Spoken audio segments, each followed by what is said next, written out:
And we are live for our Week 5 NFL recap and analysis, talking about everything we learned in fantasy football in Week 5 and about each of these NFL teams and what it means for fantasy football looking forward. We're going to be talking a lot about guys you need to buy and trade for right now in fantasy football on this live stream this week. We're going to go game by game, talking through the biggest takeaways from each game. We're also starting to get a clearer view of who has the best fantasy football playoff schedules, the best rest of season schedules. That stuff's starting to become very clear. We'll talk about some of that on the live stream today. I'll be posting a video this week on the main YouTube, Instagram, TikTok channels about the guys with the best schedules rest of season, but I'm sure we'll touch on some of that during this live stream as well. Let's get after it. I'm excited. There's a lot to talk through. We're going to go game by game like we've been doing on these lives the past month. And then we'll get to some comments at the end as well. I know there's already a few comments in the chat also that I do want to get to. All right, let's start with the Falcons Buccaneers game that was on Thursday night. This ended up being one of the better games of the week. If you tuned into the Thursday live, you probably expected this to be a pretty high-scoring game. Both these defenses went into the game bottom 5 and 10-plus yard plays allowed on defense, the percentage of plays going over 10 yards, and that showed in this game. Kirk Cousins, definitely one of the bigger storylines here from Week 5. He goes for 509 yards, 4 TDs. We already knew who the QB1 was on the week after the first game of the week on Thursday night. Throws a whopping 58 pass attempts and somehow wins the game. The Buccaneers really should have ended up winning this game. Kirk Cousins, I think this will go down as his best game of the season, but the arrow is pointing up for the entire Atlanta Falcons offense. I am buying, by the way, Bijan Robinson right now. Kirk Cousins, he's still a back end, QB1. We got him ranked QB12 in week 6. I don't think he's like a must start or anything. He can remain on waiver wires in 10-team leagues, 12-team leagues, but the arrow is pointing up overall for the entire Atlanta Falcons offense with how Kirk Cousins looked in this last game. He's really improved every single week, and I think that's a good reason to buy Bijan Robinson. If I'm looking at the people are panicking about, the players people are panicking about, Bijan Robinson's pretty high up on that list. He has not had a fantasy game over 15 PPR points yet. So we're at half PPR. Let me switch this PPR. Bijan Robinson has not had a game. We have not seen Bijan have a game over 16.5 PPR points. He's 24th right now in fantasy points per game. Back-to-back games under 12 PPR points. He only has 1 total touchdown this season. He's going to get right this week, though, with a matchup against the Panthers, one of the best possible matchups for running backs. He has the best fantasy football schedule over the next month at running back. It's Bijan Robinson. I'm buying Bijan for sure. The underlying usage for Bijan is still pretty strong. He's playing 2/3 of the snaps. He's seeing close to 2/3 of the carries, and he hasn't seen massive target shares this season, but we know he's capable of getting pretty significant target shares also just from last season. He does have at least 4 targets in 3 of his 5 games as well. I'm buying Bijan if people are panic selling on Bijan Robinson. He's definitely in a really good spot here in week 6 as well. Drake London also ranks top 5 in week 6. He's coming off back-to-back games over 12 PPR points. Excuse me. Bless you. Thank you. One more. No, I think we got it.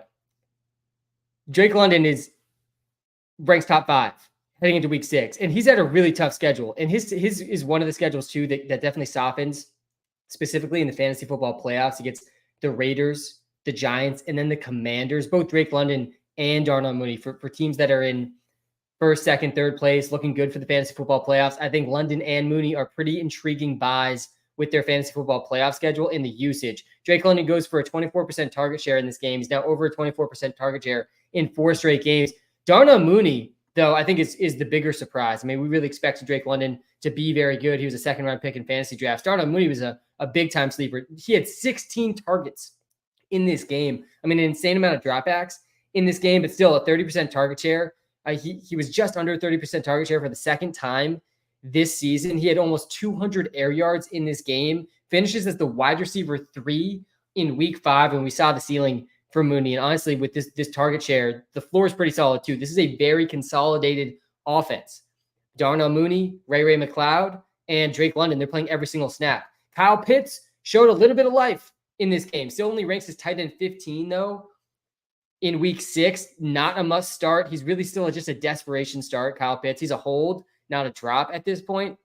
He at least had 8 targets in this one, but that still was only 15% target share. He doesn't have a game over a 20% target share yet. We got to see some bigger target shares here for Kyle Pitts to really hit a ceiling. Still hasn't scored since week 1. Had 7 catches, 88 yards. And this one looked decent right from the first drive, at least. He had 16 points. So his first finish inside the top 10 without scoring a touchdown. That's a good sign for Pitts. He does have a decent schedule rest of the season. He's a hold, though, and not a must start right now. So Darnell Mooney's the biggest winner. If Darnell Mooney's available on your waivers, you definitely need to add him. Darnell Mooney's in close to must-start territory in PPR leagues right now. He ranks as a top 24 wide receiver in fantasy football in week 6. Algier fell back down to earth a little bit. I know a lot of people were kind of high on Algier heading into this game. Finishes with only 12 rushing yards. He did have 3 catches. Got a third of the carries, third of the snaps. He's clearly behind Bijan.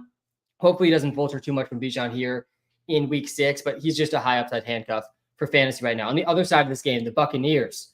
Baker Mayfield has another decent fantasy game. He's now ranked as a top 7 fantasy quarterback in 4 of his 5 games this season. Granted, he's had a pretty good schedule. He's got a pretty good schedule throughout the rest of the season too, for the most part, especially in the playoffs. He's got the Cowboys and Panthers in the playoffs for fantasy football. That's definitely not bad. He has his second 3+ touchdown game against the Falcons in this one. Really, they should have won the game, but a decent performance from Baker. Yet again, this passing offense has looked pretty good. And Mike Evans and Chris Godwin looking like they're both top 10 PPR wide receivers, at least top 12. We got them projected really close together every single week for the rest of the season now. Mike Evans and Chris Godwin, both guys you want in fantasy football. Godwin offers a little bit better of a floor, a weekly floor, because of the slot roll, the target volume. But Mike Evans is the guy that's offering the bigger ceiling. And we saw the ceiling come again this week. His 3rd game this season, over 20 fantasy points. He's now ranked top 10 in fantasy 3 different weeks. Mike Evans is in must-start territory every single week. His prop lines are in the 60s every single week. And same thing goes with Godwin. Again, I think the floor is a little higher from Godwin. We've seen this over the past few weeks. His floor is north of 10 PPR points because he's getting at least 5 catches every game. And when he scores a touchdown, he's got a good chance to go over 20 points. These guys have a decent, not amazing fantasy football playoff schedule. Rachaad White, another week, it seems pretty clear Bucky Irving's the better rusher on the ground, but also that Rachaad White's not going anywhere. Guys, Rachaad White is still going to get the most snaps in this backfield. He is still one of the better receiving backs in the NFL, which creates a pretty murky situation for fantasy football. I'm still trying to sell Rachaad White if I can. I know that's not going to be easy to do, and I'm not going to sell him for nothing. He's like really just a flex PPR option though, and not a great one. Again, the matchup here for the Bucs in the fantasy football playoffs is actually even better for the running backs. If one of these running backs misses time, Rachaad White or Bucky Irving, they can both win fantasy leagues, but it's going to take one of these guys missing time, I think, for it to happen. I think Bucky Irving is going to have the higher touchdown ceiling moving forward. I think he's going to earn more and more rushing work as the season goes on, but Rachaad White's still probably going to play more snaps as long as he stays healthy and get more targets as well. Even though Bucky Irving is a capable receiving back, that's part of the reason he has massive league winning upside if he were to get the backfield to himself. All right, that's the Buccaneers. Cade Otton, by the way, I think I was underrating him a little bit in this game. Ends with just 7 points, though. 3 catches, 44 yards. He's out there every single play. He only had 4 targets in this one, but another game over a 15% target share. That was his 3rd straight week over a 15% target share. We do have Cade Otton ahead of Kyle Pitts in week 6. So he is startable in a bunch of leagues. All right, let's move on to the London time game. We were all over this game, by the way. If you're with me in the Sunday morning live, if you weren't, you make sure you subscribe to the YouTube channel so you know when I go live every Sunday morning, because we're on London time next week and the week after that too. We were on the Garrett Wilson props. If you're with me early on Sunday morning, we all cashed those. That was good. This was definitely the largest target total of Garrett Wilson's season. This week, he had 22 targets for a 43% target share.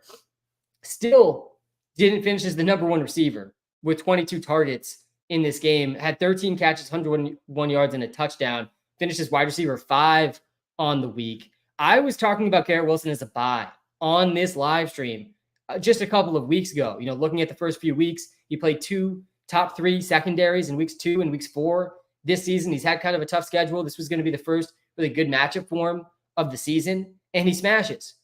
But I actually think Garrett Wilson now is kind of a sell after this game. We just saw 22 targets. He still didn't even eclipse 30 points in this game. His efficiencies are actually not that great. He's under a 60% catch percentage, only 8.8 yards per reception this season. He's been under 8.5 yards per reception in back-to-back-to-back games. He's not getting tons of air yards. He had a lot of air yards with 22 targets, but his air yards per target is not super impressive. And then I also think this is the most likely team that Davante Adams is traded to. And if Davante Adams is traded to the Jets, it seems very clear Davante Adams is going to get traded. And the Jets are the most likely landing spot. The Jets coach fired, by the way, this morning. Feels like Aaron Rodgers is playing GM a little bit. That only makes me more confident that they're going to end up trading for Davante Adams. This is obviously not a guarantee, but if Davante Adams is traded to the Jets, that is really bad for Garrett Wilson in fantasy football. He's going to be, a back-end wide receiver 2, probably, if Davante Adams is on the team with a really low floor. This offense is also playing pretty slow. I think Garrett Wilson's a sell if you can sell high on him after this game and people aren't aware of the Davante Adams rumors. Again, I'm speculating that Adams will go to the Jets, and if he doesn't, that'll be wrong. But Garrett Wilson, even without Adams on the team this week against the Bills, only ranks as wide receiver 16. I think you could probably sell him for more than that at this point. Breece Hall, a lot of people are panicking on Breece Hall. Guys, I am buying Breece Hall. I am not panicking on Breece Hall. Breece Hall, who ranks top 5 in running back target share. Let's just stop right there for a second. If you told me before the season started that Breece Hall was going to rank top 5 in running back target share, I'd say, yeah, I probably expected that. And yeah, I want to buy Breece Hall knowing that information. And here we are. It's week 6 now. Everyone's fully panicking on Breece Hall. Guys, the person who has Breece Hall in your league, they are fully panicked. They are probably not in the top half of your league because Breece Hall has struggled in back-to-back weeks. I feel like everyone knows who's panicking on Breece. Like, have they just completely forgotten the first 3 weeks of the season where Breece Hall went back-to-back-to-back games over 18 PPR fantasy points, ranked as a top 13 running back in fantasy for the first 3 weeks? And he's had pretty difficult matchups the last 2. He's played 2 top 11 defenses versus running backs the last 2 weeks. The Vikings defensive line, guys, has been very good this season. And then you look at the rest of season schedule for Breece Hall, and man, you got to be buying Breece Hall. Like, this is going to be a league-winning trade. If you can get Breece Hall and he stays healthy the rest of the season, go get Breece Hall. He ranks as a top 7 running back every single one of the fantasy football playoff weeks. He gets the Dolphins, Jaguars, and Rams. 3 top 8 matchups in the fantasy football playoffs for Breece Hall. And again, he's getting targets. The targets are where the fantasy points come from for Breece Hall. And then he also gets the Bills this week. The Bills rank dead last for his running backs this season. So I'm buying Breece Hall right now. And this has been the guy I've seen the most comments about. I go live 3 times a week. Thursday night, I'm live right now. Tuesday night, recapping every single game. And I also go live Sunday mornings. I'm telling you, panic on Breece Hall, ? Is the most common comment I have seen over the last couple of weeks. I mean, when we were live during this game, so many people in the comments asking if they should panic on Breece Hall. Don't panic on Breece. Is it concerning? His yards per carry numbers? For sure. 3 yards per carry this season. He had 2.6 this past week. He had 0.4 the week before that. Not a single game over 4.5 yards per carry. Sure, that's concerning. Braylon Allen has looked better as a rusher. But guys, Breece Hall is a top 3 receiving back in the NFL. He ranks 4th in target share. He's the 2nd most targets among running backs this season. And he has the best fantasy football playoff schedule among all running backs. So yeah, buy Breece Hall. For sure, buying Breece Hall after this performance. In all my leagues, I'll be sending offers for Breece this week. The Jets end up losing this game, by the way. There's not really any other big takeaways here, fantasy-wise. None of these other guys are super relevant. Braylon Allen remains a league-winning stash who's startable, has some startable value, but he's really not going to smash unless Breece misses time. And none of these other guys are guys you really want to start in fantasy. Rodgers, Allen Lazard, Mike Williams. Again, I think Davante Adams is most likely to come to this team. That will not be good for Garrett Wilson.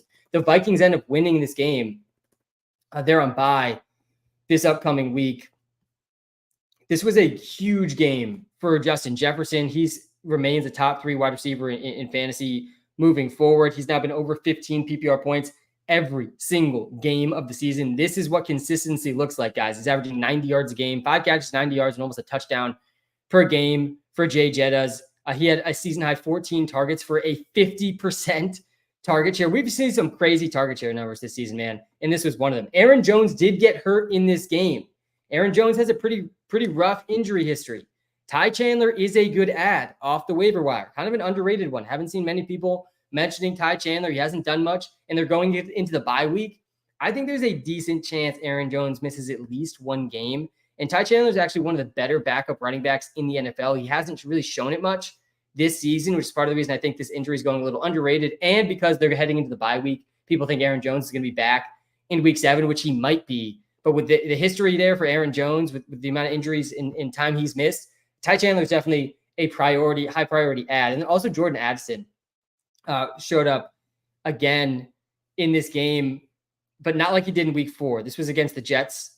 Considering, the matchup versus the Jets, I'm not willing to panic on Jordan Addison. 3 catches, 36 yards. But he did see a 29% target share on 8 targets. Tons of air yards, too. I'm buying this performance from Jordan Addison. The underlying numbers here are very strong. For Addison, he's also really not coming off the field. He had a season-high 89% of snaps in this game. Gets a pretty good stretch after the bye, both him and Jefferson. There's going to be some massive spike week coming for Jordan Addison in these matchups against the Lions, the Rams, the Colts, and the Jags in the 4 weeks after the bye. Granted, the Vikings don't have the best fantasy football playoff schedule, which does have me a tiny bit concerned for Addison. Obviously, Jefferson is matchup proof. All right, so the Vikings win that one, leading to the firing of the Jets coach. Pretty surprising, honestly, that he was fired. Pretty interesting stuff there. I do think there's some things that could change offensively in terms of usage after that coaching change. All right, let's go to the Panthers-Bears game next. Caleb Williams is a pretty good start this week. He ranks as a top 7 quarterback here in week 16. He smokes the Carolina Panthers in this game. 36-10 for the Bears in this one. Caleb Williams finishes as QB6, by far the best fantasy game at least, of his season. His second game over 19 points in 3 weeks. He's got a really good schedule coming up. He gets the Jags, Commanders, Cardinals. 3 bottom 4 defenses in his next 3 games, the bye in between there. He's just going to get better every single week. He is definitely a good start this week for fantasy. A season high, career high, 10.5 yards per attempt for Caleb Williams in this one. He's looking like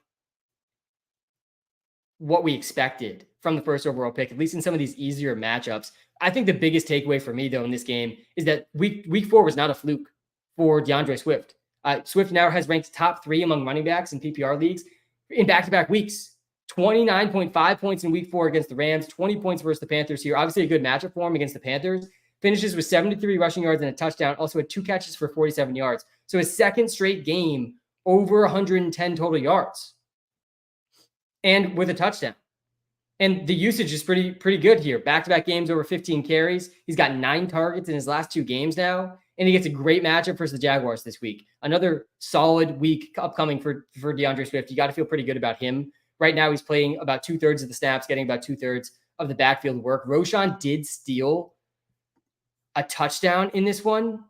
He actually stole 2 touchdowns. He now has 3 touchdowns, Roschon Johnson, in the last 2 weeks. That's going to be a little bit of a thorn in DeAndre Swift's side, but with the usage for Swift in this offense, with the arrow pointing up and with the matchups, Swift is still a pretty decent start. He ranks as top 10 running back here in week 16. DJ Moore continues to ball. This was a revenge game for him. Best game of the season for him. 105-2 for DJ Moore, guys. DJ Moore had 5 catches.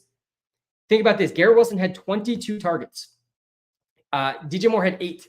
And Garrett Wilson barely had more fantasy points than DJ Moore this week in PPR because DJ Moore scored 2 TDs and almost as many yards as Garrett Wilson had on just 8 targets versus 22. He's now been over 20% target share every single game. This is the exact type of floor and ceiling we're looking for in fantasy. Over 10 points every single game. And when he spikes, the spikes are going to be big for DJ Moore. He also has a very good fantasy football playoff schedule. The Bears pass catchers are players that I'm trying to buy in fantasy football. Buy DJ Moore. I'm buying Rome Odunze too. I'd probably hold off on Keenan because he just has not looked himself this season, and he's been battling through injuries, though I think there's a case to buy Keenan Allen as well. Look at this rest of season schedule, guys, for the Bears pass catchers. If you're watching live on TikTok, by the way, come to the YouTube live. I'm telling you, it's a better viewing experience. I can share screen to the players we're looking at. Link is right in the TikTok bio. We're looking at DJ Moore right now in the Walter Picks app, which is also free to download in the TikTok bio and in the YouTube description.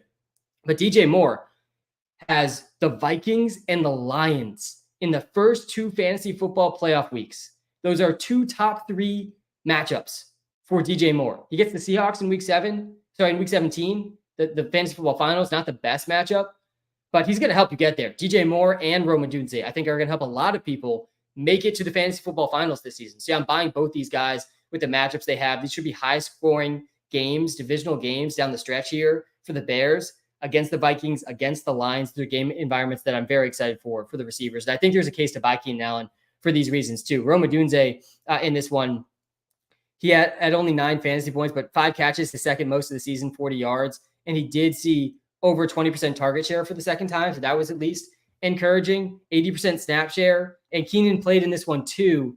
He did basically absolutely nothing. Keenan has not had a game over 7 points yet this season. I mean, he's basically unstartable right now. He did go over a 20% target share for the second time this season. We'll see on Keenan Allen. I think he likely will get more involved and continue to see targets. But I mean, with this productivity and efficiency, it's tough to be starting Keenan Allen right now. I don't think you can drop him, though, especially with that rest of season schedule. And this is similar to the Texans team we're going to get to in a second. One of these receivers gets injured, and all of a sudden the other 2 receivers are smash plays and just really obvious starts as the target shares gets a little bit more consolidated. Cole Kmet, he had his 4th straight decent game, 3 catches, 57 yards. He's now had at least 6 fantasy points in 4 straight. He ranks 8th in fantasy points per game, but he's only finished inside the top 15 tight ends once this season. That was week 3. So most of his points came in one game. He's not a must start, but he is startable with the current landscape of tight ends. All right, let's go to the other side of this game, the Carolina Panthers. Chuba Hubbard is one of the most underrated fantasy football players through the first month of the season. Chuba Hubbard seeing some of the best usage in the NFL. And this is why I've been so bullish on Jonathan Brooks over the last few weeks, as we've started to see this Panthers offense come to life a little bit with Andy Dalton.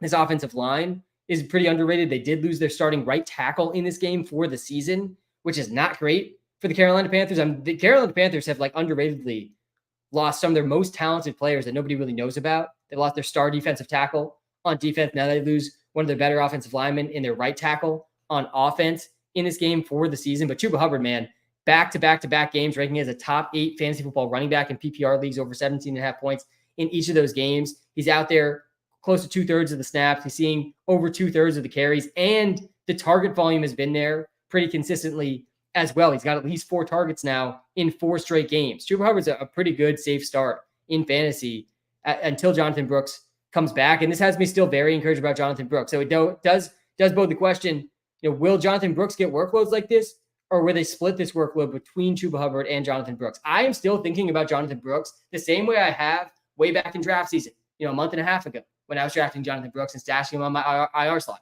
Think about Jonathan Brooks in this way. Jonathan Brooks, do not plan on Jonathan Brooks in your fantasy lineups until the fantasy football playoffs. But in the fantasy football playoffs, guys, Jonathan Brooks can win you your fantasy league. This is, again, one of the best matchups in the playoffs that exists for this position of running backs. They get the Cowboys, the Cardinals, and the Bucs. 3 bottom 10 defenses versus running backs. Jonathan Brooks should be at full steam by then. He'll have a bye week under his belt.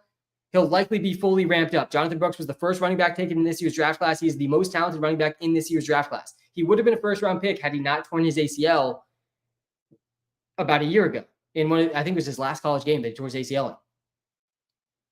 See, I'm buying Jonathan Brooks, and you got to be starting Chuba Hubbard right now. Deontay Johnson, this was a down game for Deontay. I do expect him to bounce back. The Bears have been a pretty good secondary this season. Part of the impressive part from Chuba in this game, too, the Panthers got crushed, and the Bears defense is pretty good. Chuba Hubbard still had a pretty good fantasy game. Can't say that about basically anybody else on this team. Xavier Legette, I think he picked up, a shoulder injury, questionable to return. I don't think he played for the better part of this game. Yeah, only 36% of the snaps. Sounds like he'll be back next week, but Legette is not startable right now, only in the deepest of leagues. And also notable, last note here on the Panthers, Bryce Young did come in at the end of the game and actually look okay. Came in at the end of the game, looked okay. That's about as far as we'll go there. How many attempts did he have? He had 7 pass attempts, 4 completions in this game. Hard to take too much away from 7 pass attempts, but at least he was at 8.3 yards per attempt. It's by far, I think that's probably the highest of Bryce Young's career. Again, small sample, but still at least good to see Bryce Young not be absolutely terrible the second he stepped on the football field. All right, that's the Panthers and the Bears. Let's go to this Ravens-Bengals game. I think this is maybe the game of the season. This Ravens-Bengals game might have been the game of the season. By the way, guys, if you're watching live, if you're watching live on YouTube, smash the like button, hit the subscribe button. If you're watching live on TikTok, smash the follow button and come to the YouTube live. Link is in the TikTok bio. I see a comment here. Will Breece bounce back? Yes, Breece is going to bounce back. Breece is one of the most obvious buys right now in fantasy football in recent memory, honestly, especially when you look at his fantasy football playoff schedule. He's a buy for sure. I do think he'll bounce back this week versus the Bills. All right, the Ravens. The Ravens end up winning this game. Lamar Jackson having an MVP season. Lamar Jackson's been a top 10 fantasy football quarterback every single week this season. His lowest game was 17.4 points. He's been over 23 fantasy points in every other game. He had 4 passing touchdowns and 348 passing yards in this game. And this is one of the misconceptions, I think, around rushing quarterbacks in fantasy football. People think that rushing gives quarterbacks upside. It's actually the passing that gives the quarterbacks the upside. It's the rushing that adds to their floor. It can boost their upside a little bit in Lamar Jackson's case if he has a massive rushing game and multiple rushing touchdowns. But it's really a floor booster. You need the passing to really hit a true ceiling. That's what we're seeing with both Lamar Jackson and Jaden Daniels this season, who, by the way, play each other in week 6. That's going to be probably the game of the week in week 6. But 348, 4 passing touchdowns, also had another 55 rushing yards in this game, 8.9 air yards per attempt, 8.3 yards per attempt. Amazing game here from Lamar Jackson. Finishes QB3 on the week. Derrick Henry didn't do much until really the very, very end. He did score a rushing touchdown early, but ends with 92 rushing yards and a TD. He now has over 1 touchdown per game this season. He has not had a game without a touchdown this season, and that's probably going to keep going against the Commanders. I will say, I kind of want to sell Derrick Henry. Right now, this feels like a decent time to be selling Derrick Henry. Part of the reason people were scared about Derrick Henry heading into the season was the age. That's part of the reason people have been a little nervous about him for many years. And he keeps breaking the age curve. The age curve does not apply to Derrick Henry. But what does apply to Derrick Henry are matchups. And we saw it already this season. He played the Chiefs week 1. The Chiefs defense has been amazing this season. Arguably the best defense in the league is the Kansas City Chiefs. Let that sink in, NFL fans. But Derrick Henry only had 10.6 in that one with a touchdown. He gets some pretty tough matchups after week 7. He plays 6 top 12 defenses against running backs in his last 10 games. 60% of his last 10 games are against top 12 running defenses. And specifically, tough matchups in the last 2 games of the fantasy season. In the fantasy football semifinals in week 16, in the fantasy football finals, he gets 2 defenses that rank top 7 against running backs. It's the Steelers, who rank number 2, only behind the Chiefs, and then the Texans, who rank 7th. And obviously, this stuff can change a little bit. By the way, death taxes and Derrick Henry playing the Texans in week 17. I swear, this is the 3rd or 4th straight year Derrick Henry's playing the Texans in week 17. In the past few years, that's been great. This year doesn't look quite as great. I think this is a decent time to be selling Derrick Henry high if you have your eyes set on the fantasy football playoffs. I'd much prefer in PPR still Breece Hall over Derrick Henry, for example, especially in the fantasy football playoffs, looking at their schedules. Zay Flowers had a good game in this one. His second game as a top 15 wide receiver, PPR-wise this season. He had 7 catches, 111 yards, no TDs. Anytime a player can finish near top in their category without a touchdown, that's a very good sign that player is very good. That's what we saw from Zay Flowers in this one. Had a season-high yards. First game over 100 receiving yards in this game. Gets a great matchup versus the Commanders this week. I still think the floor for Zay is pretty rough for fantasy. There's going to be games where the Ravens blow out teams. They lean really heavily on the run, and there's just not enough pass volume to sustain much fantasy relevance. We saw that a little bit in week 3 and week 4 for the Ravens. Wasn't the case in week 5. We'll see if it's the case in week 6. They're 7.5-point favorites in that game. Isaiah Likely and Kolar both finished as top 10 tight ends this week. Mark Andrews actually had his best game, I think, of the season. Yeah, 9.5 points, 4 catches, 55 yards. But he still is not playing that much, guys. Only 55% snap percentage, only a 12% target share in this game. I think Andrews is droppable. I do. We're selling Garrett Wilson because he just had 22 targets, and he really didn't do that much with the 22 targets. We were just saying DJ Moore had 1 fantasy point less than Garrett Wilson with 8 targets versus Garrett Wilson's 22. And I also think that there's a decent chance Devontae Adams gets traded to the Jets. I'm selling high on Garrett Wilson if I can right now after that 22 target game. This feels like a pretty easy sell window. You should be able to sell Garrett Wilson for a lot. And I'm buying Breece. I think Breece is a very good buy low with the rest of season schedule and how he looked in the first 3 games too, receiving wise. It's the receiving role that you're buying. Buy Breece Hall in the PPR leagues. All right. Mark Andrews is still droppable. It likely is projecting over Mark Andrews, and they're playing Kolar too. I mean, this is just a rough situation for Andrews. All right. That's enough for the Ravens side. I do not know how the Bengals lost this game. I mean, this was one of the best games from Joe Burrow of his career. Definitely his best game of the season. 392 and 5 passing touchdowns for Joe Burrow. Still didn't even finish as QB1 because that was Kirk Cousins on Thursday night. But man, he came pretty close. In some leagues, he probably was QB1. Completed 30 of his 39 pass attempts, strong 10.1 yards per attempt, by far his best of the season. Joe Burrow's a start right now. He's really cooking over the last 4 games. He's been a top 12 quarterback each of his last 4 games. And T. Higgins is back to full strength now too. T. Higgins is a must start in fantasy. He ranks as a top 10 wide receiver in week 16. T. Higgins, we drafted him thinking he was going to be this high-end wide receiver 2 with wide receiver 1 upside. That's really what he's looked like in the last 2 games. He now has more targets than Jamar Chase over the last 2 games. He's got 24 targets. Back-to-back games over a 33% target share for T. Higgins. So yeah, I'm feeling pretty good about T. Higgins. The fantasy football playoff schedule is kind of rough for the Bengals. They get the Titans, the Browns, and the Broncos, 2 bottom 3 matchups. Broncos in week 17 is really scary. Titans have been a bad matchup for receivers too. They've had some easier matchups than the Broncos have had, but yeah, a little scary there for Chase and Higgins, though. I think they are somewhat matchup proof. A little scary for Joe Burrow too for the fantasy football playoffs for those planning ahead. By the way, if you are 5-0, like you got to start thinking about the fantasy football playoffs. It honestly is all you should be thinking about. Like week 6 really doesn't matter that much to you. It's about weeks 15, 16, and 17. That's when your fantasy league is won. And if you are outside of the fantasy football playoffs, you got to be trading for guys that recently had bye weeks. Guys like A.J. Brown, for example. We'll talk about A.J. Brown coming up here in a second.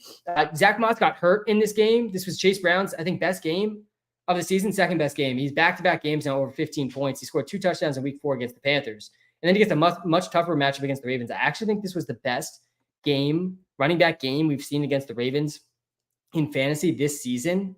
Let's check this out.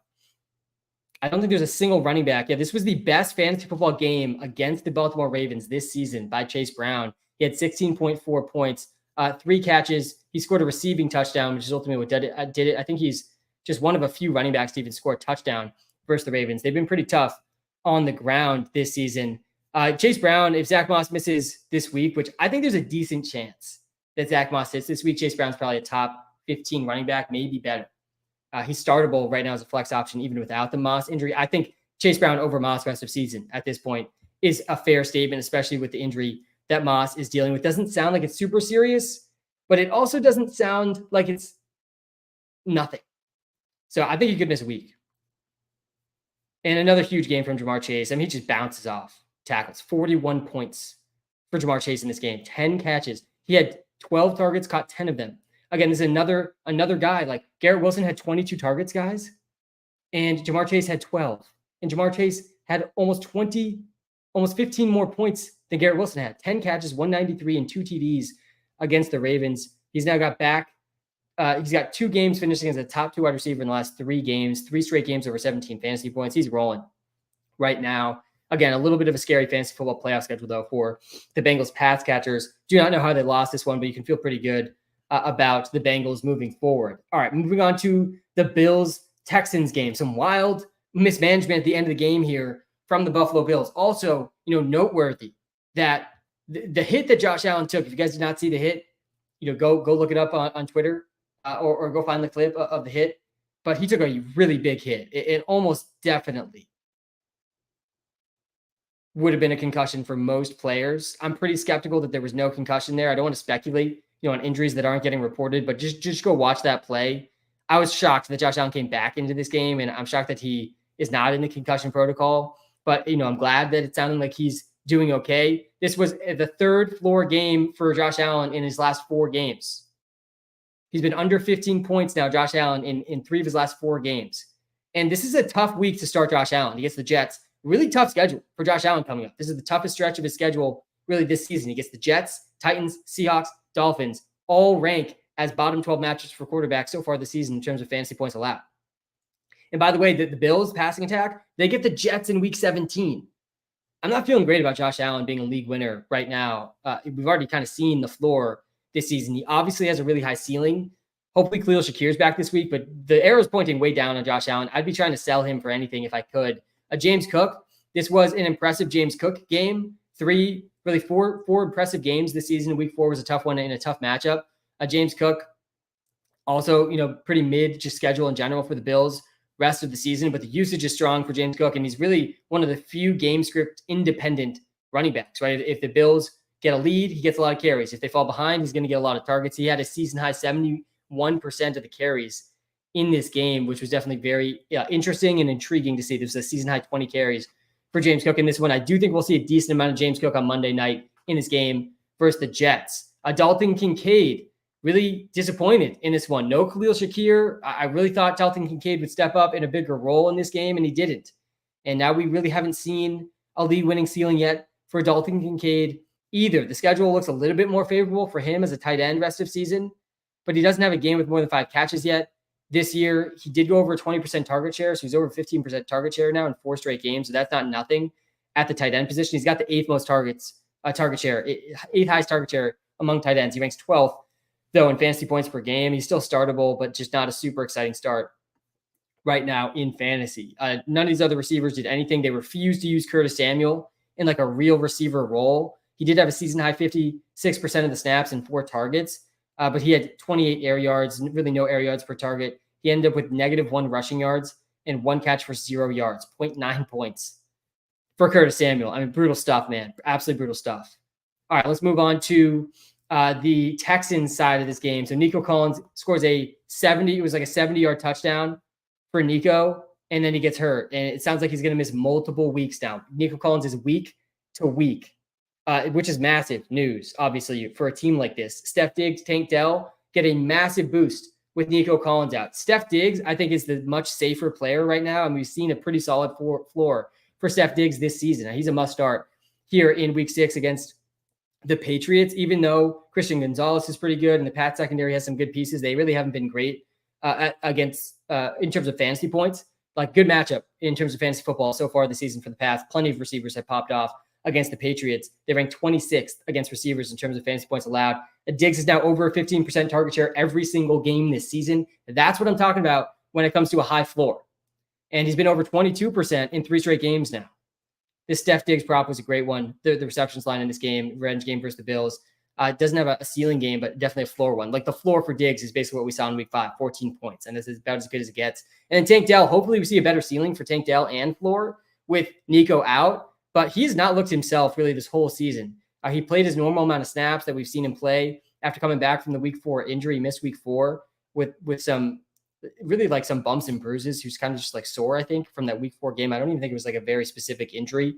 He only had 4 targets for an 11% target share. Only has 1 game over 20% target share. You got to think that goes up. We're projecting him for a 21% target share here in Week 6. The schedule is pretty good over the next 3 games. Bit of a scary fantasy football playoff schedule. Obviously, Nico's he's going to be fine by the fantasy football playoffs, and he's matchup proof at this point. He still ranks the top 10 wide receiver rest of season. Joe Mixon, still technically week to week. We'll see if he plays this week. I mean, he had a massive Week 1, massive role Week 1. Haven't seen him since. Cam Akers ended up scoring in this game, but he's really not a guy you should be excited to start. And CJ Stroud had 331 passing yards with only 1 passing touchdown in this game. It's not a massive fantasy game, but he's now been a top 15 quarterback in 4 of his 5 games. I think there's bigger games coming for CJ Stroud. All right, let's get to the next game here. We've talked through the Bucs, Falcons. We've talked through the Jets, Vikings. We've talked through the Panthers, Bears. We've talked through the Bills, Texans. We've talked through the Ravens and Bengals. All right, we're like about halfway through. Let me know in the comments if there's a specific game you want me to talk through next. Let me recap some of the high-level takeaways we've gotten to so far if you guys are just tuning in. So we talked about the Jets. Yeah, Garrett Wilson is a sell high. He had 22 targets. Didn't have as many points as you would think with 22 targets. He still finished as wide receiver 5, I think, on the week. But I think that the Jets are the most likely landing spot for Devontae Adams. I think this is a pretty good window to sell Garrett Wilson if you can. The schedule's not terrible for him rest of the season, but the offense is playing pretty slow. And if Devontae Adams joins that team, that's going to be really bad for Garrett Wilson fantasy-wise. And you should be able to sell him as a top 10 wide receiver in terms of value you're getting back right now. And Breece Hall is a clear buy. You got to be buying Breece Hall right now. People are fully panicked on Breece Hall. All right, let's get to, and the receiving role is still really good for Breece. Let's get to this Colts Jaguars game. My double stack of Pittman and Downs with Flacco almost smashed. If just a couple more of those touchdowns went to Pittman or Downs, I think that lineup would have had a chance, like a real chance at first place. Also, the running backs fell just a tiny bit short in terms of touchdowns, but Flacco is clearly good for Downs and for Pittman in fantasy football. That seems like a very clear takeaway here, guys. Shout out to everyone just joining the YouTube live. Smash the like button. Hit the subscribe button if you haven't yet. We're going game by game. We're about halfway through right now. This Colts Jaguars game, we talked about in the Sunday morning live. Make sure you subscribe so you don't miss the Sunday morning lives and the Thursday night lives too, because we talk a lot of valuable information coming out during those live streams as well. We were talking about Pittman and Downs being must starts, and also Joe Flacco being a pretty good start. I actually had him in my DraftKings lineup. I thought this game would be high scoring despite the rain panic from a lot of people, and that's exactly what happened. This Jaguars defense is maybe the worst defense in the NFL right now. Anthony Richardson's probably going to be back this week, which is not great for Pittman or Downs. Pittman's the preferred guy over Downs, but neither of these guys project very well with Anthony Richardson in the lineup. And Trey Sermon was kind of a lucky fantasy performance from him. He ended with 18 points, finishes running back 6. He only had 38 rushing yards. He had 6 catches, though, for 25 yards. I mean, he caught all 6 of his targets. I don't think Sermon is a very good start moving forward, and obviously we'll see when JT comes back. Downs, by the way, Downs and Pittman, I've been saying it really since Downs came back. I think these two are much closer than people realize. They're in a Godwin Evans, an Ayuk Debo type of situation where any of these two receivers could lead the team in target share any given week. And Downs is obviously playing a little bit more of an underneath role, a little bit less exciting for fantasy, but he's now been over a 26% target share every single game this season. Guys, Downs ranked number 8 in target share this season. So he's going to have a high floor in PPR. Just generally speaking, he's the 6th most catches per game in the NFL, averaging 14.4 points per game, but he's a lot less exciting with Anthony Richardson starting. He is not a must start when Anthony Richardson starts, and he is a must start when Joe Flacco starts. That seems pretty clear. All right, the Jaguars do end up winning this game, and they now travel to London. They actually have back-to-back London games this week and next week, week 6 and 7. Trevor Lawrence, this was a good matchup for him, and he came through. 22 fantasy points, first game as a top 12 QB, 371 passing yards and 2 TDs, completed 83% of his passes for 10.9 yards per attempt. I mean, this was a monster game from Trevor Lawrence. Definitely have much lower expectations for him this upcoming week, but at least we know in good spots, Trevor Lawrence can support some big wide receiver games, just like we saw from Brian Thomas. Guys, Brian Thomas, in my mind, already a top 15 wide receiver in NFL. Just talking purely NFL, not fantasy for a second. He's a top 15 wide receiver in the NFL. Like, we're doing an NFL draft. I'm a GM. He's in my top 15 on the big board for sure. And in fantasy football, I think he's a clear top 24 PPR wide receiver rest of season, someone I really want. The schedule in the fantasy football playoffs is my only hesitation. He gets the Jets in week 15 and then the Titans in week 17, but the schedule for the next month and a half looks great. So I think Brian Thomas is one of these guys that is worth buying. Maybe after this week, kind of a tough matchup versus the Bears, though he's still a decent start here against the Bears. But he's ranked top 20 weeks every single week from week 7 to week 11. So if you need to try to make a push to make the fantasy playoffs, Brian Thomas might be your guy, where he has a tougher fantasy football playoff schedule, but maybe an easier schedule to make the fantasy football playoffs. Yeah, Brian Thomas now ranks 9th in receiving yards per game in the NFL, and his yards per run ranks 11th. His yards per reception ranks 2nd best in the NFL, and this guy's a beast. Already the best receiver on this team. Christian Kirk is a little bit concerning, honestly, with the previous statement of Brian Thomas being the best receiver on this team. He had a decent game, 4 catches, 88 yards, 13 points, but Evan Ingram's going to come back, and then all of a sudden, there's going to be some floor games, I think, coming for Christian Kirk. He only played 53% of the snaps. Did he pick up an injury in this one? Doesn't look like it. I don't know why he only played 53% of the snaps. That's pretty odd. The targets weren't really there either. 12% target share, not even a 12% target share. Christian Kirk is a lot less exciting than Brian Thomas Jr. right now. Travis Etienne, on the other hand, he only had 12 points. He now still does not have a game over 15 points this season. Everyone panicking about Breece Hall should probably be panicking about Travis Etienne instead. Travis Etienne is averaging 11.6 fantasy points per game this season, and he scored 2 touchdowns. He's under 10 points per game without the touchdowns. Doesn't have a game with more than 13 carries. He's seen decent target volume too.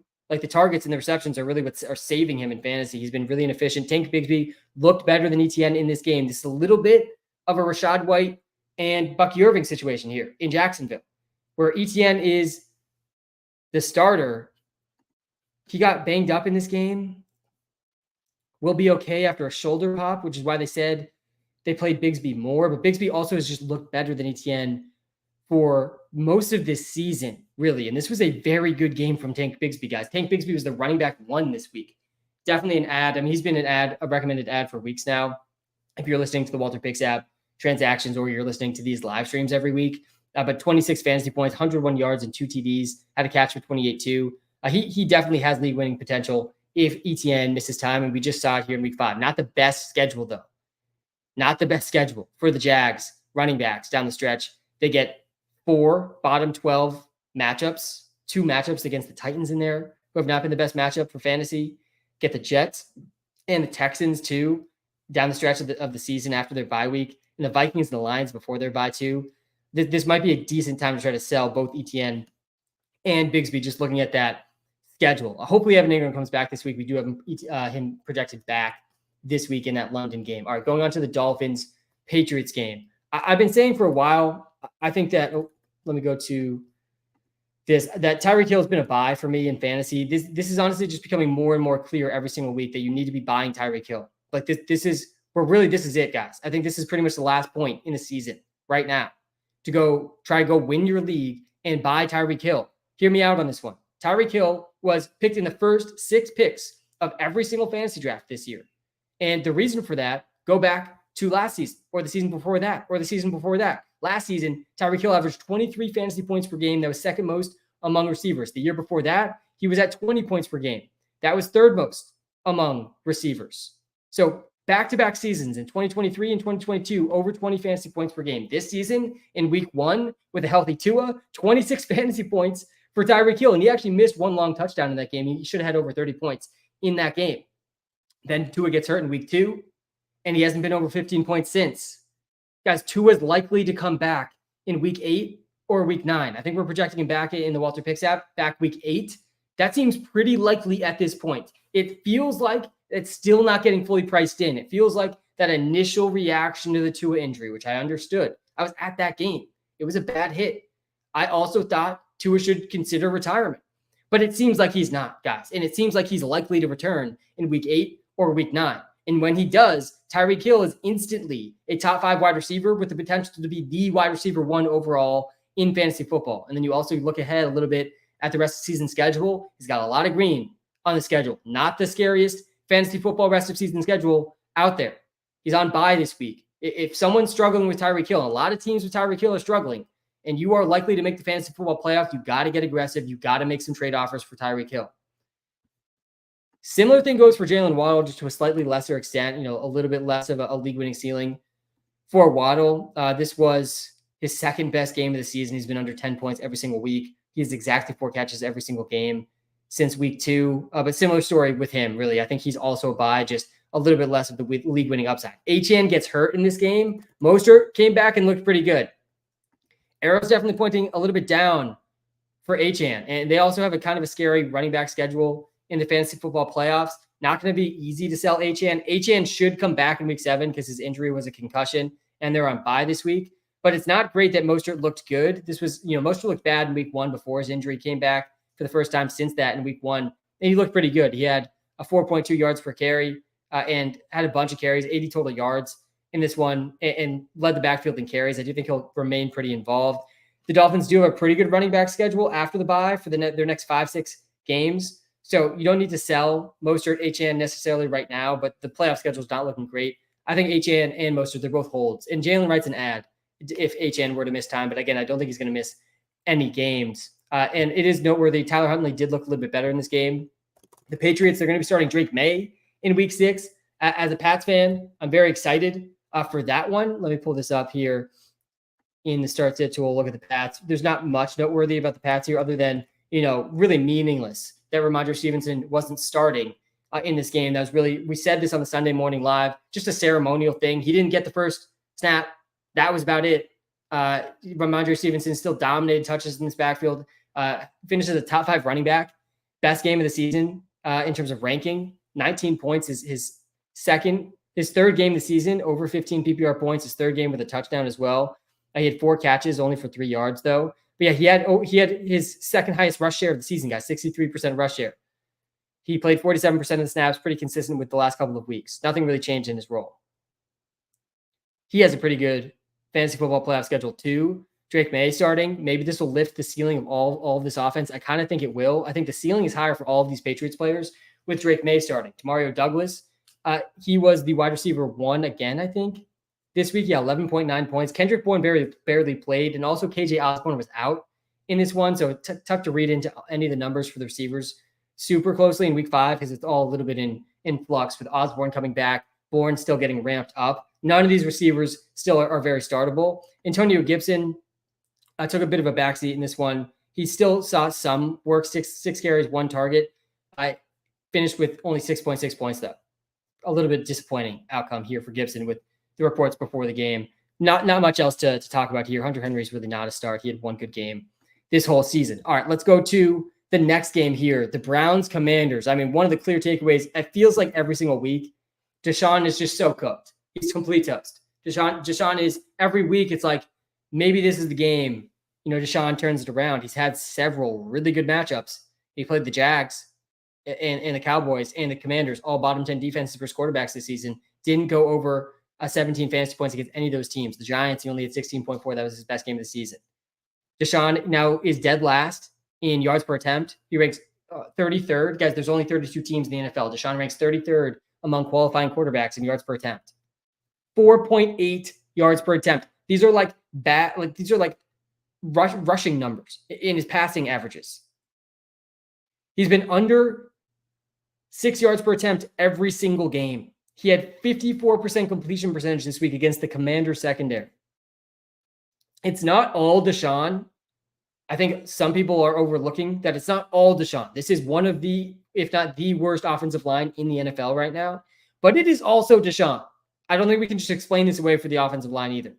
Deshaun should be dropped and not rostered in all leagues. And honestly, it's a miracle for my best ball teams that Deshaun is even still playing. I don't know how he's still starting. Probably contract related. Amari Cooper continues to be just super frustrating because the volume is there for Amari, the talent is there for Amari, but the accuracy is just not there from Deshaun. 10 points in this one, floor game against the Commanders. He needs a change at quarterback or a change of scenery to really hit his ceiling. Jerome Ford also, this was a really weird Jerome Ford usage week again. I was in on Jerome Ford this week, played him in a bunch of my daily drafts, and this looked a lot like week 2 for Jerome Ford, where suddenly he goes from 80% of the snaps to a little closer to half of the snaps, and he only got 9 carries in this one, despite being their most effective running back, despite being over 5 yards a carry. And he only had 3 targets, too. That was his second fewest of the season after 7 catches in week 4. Jerome Ford's looking like a bit of a risky start right now. And what's the real ceiling on this offense? None of these guys have a true ceiling. Jerry Jeudy dropped a wide open touchdown in this game. This was his worst game of the season by far. He had 2 points against the Commanders. I thought he was a sleeper in week 5. That was definitely a miss by me. And Njoku played and picked up another injury, but apparently he's fine, I think was the report. He plays. He's undergoing an MRI on his knee. Oh, gosh, I mean, he was sidelined with an ankle. Now he's got a knee injury. Rough season for Njoku. Njoku does not have a single game over 8.5 points, and he's only played 2 games. And now he's dealing with a knee injury, too. He was tight end 1 in the back half of last season. Brutal stuff for him. The Commanders, though, much more exciting team to talk about. Jaden Daniels, he's the top 3 quarterback, guys, in fantasy football rest of the season, and he's not number 3.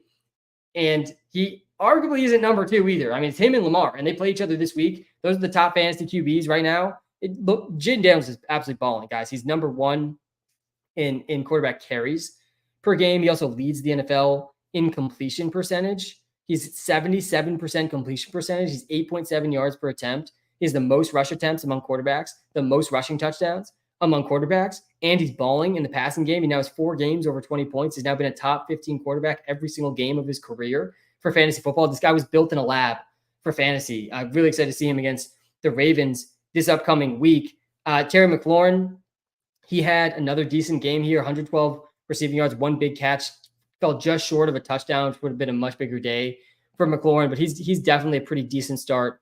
Clearly the best receiver on this team. He's now been over a 25% target share in back-to-back games. Terry McLaurin, sneaky high floor and obviously a really high ceiling with Jaden Daniels. Brian Robinson also has been one of the most underrated running backs in the NFL so far this season. He's averaging a touchdown per game. He had 2 TDs in this game versus the Browns. I do think he's unlikely to win leagues in the playoffs with the schedule he has against the Saints, Eagles, and then Falcons. Not the best fantasy football playoff schedule, but he's been a decent start every single week this season. He's over 10 points every single game. Eckler was efficient with his touches in this one too. And Zach Ertz continues to just rank as a top 15 tight end based purely on his target volume. He had another 8 targets in this game, almost a 30% target share for Zach Ertz, 2 catches, 10 yards, 3 points. Not a guy I want to be starting, 34-year-old Zach Ertz. All right, let's go to the next game here, the Raiders and the Broncos. This was a game, again, without Devontae Adams, also without Zamir White. And Brock Bowers, clearly top 5 tight end rest of season, and he probably is top 3. He ranks number 3 in tight end points per game. He ranks number 2 in tight end yards per route run this season. He was tight end 2 this week with 23.7 points. Bless you. Thank you. The role for Brock Bowers is really strong. And I think like people are still underrating a bit what the departure of Devontae Adams means for a lot of the other pieces in this offense. Guys, Devontae Adams is leaving behind one of the biggest roles in the NFL. Devontae Adams was projected every week for a 30% target share. He had over 30% of the Raiders' air yards that are now just going to other players. And they're going in a very consolidated way to other players, which is great for fantasy. It's almost all going to Bowers, Myers, and Trey Tucker. Like these 3 guys, I think, are all still a little underrated in fantasy football because people don't quite realize how massive of a role Devontae Adams is leaving behind. And Adams is not playing for the Raiders again this season. A 33% target share for Brock Bowers in this game. He now ranks top 4 in target share, targets, air yards. He ranks number 3 again in points. He has the 2nd most receiving yards per game among tight ends. He had 8 catches, 97 and a TD in this game. Must start every single week. Brock Bowers was one of the best picks in fantasy this season. Jakobi Meyers, also, honestly, a pretty good game from him against the Denver Broncos. The Broncos are one of the scariest secondaries in the NFL. Pat Surtain had 2 interceptions in this game, still 6 catches, 72 yards. And again, like people underrating this Devontae Adams departure a little bit. Myers had a 41% target share in week 4 and a 25% target share in week 5. He's going to be over a 20% target share every week. And then Trey Tucker, disappointing game from him, but at least he was still out there, 84% of the snaps, running route on almost every play. He had a bunch of air yards, at least too. Some of the targets he was getting were deep down the field, so that was good to see. Floor game here for Tucker. We've seen 3 floor games now and 2 ceiling games. He's going to be a boom bust flex option, Trey Tucker, for the rest of the season. He's clearly the 3rd best pass catching option on this team. Alexander Madison without Zamir White, 10 points against the Broncos, only 38 rushing yards, 15 rushing attempts. So he got 60% of the carries and 3 targets. Pretty disappointing Madison game. We'll see what happens when Zamir White is back and active. I do not understand how is Dylan Lobb not active in this game. I mean, either it's one of 2 things. Either the Raiders are just completely mismanaging their own team, or Dylan Lobb's just maybe not that good. Like this to me is a little bit of a nail in the coffin this past week. Zamir White's inactive. You have no Devontae Adams. You're so desperate for some pass catching playmaking in a game versus the Broncos, and you're without your starting running back, and Dylan Lobb still isn't active. The 25-year-old rookie running back is still not active, was arguably the best receiving back in this class. Like he basically was just a slot wide receiver in college. Guys, he had over 25% target share in college. You don't see that for running backs. That's a wide receiver role.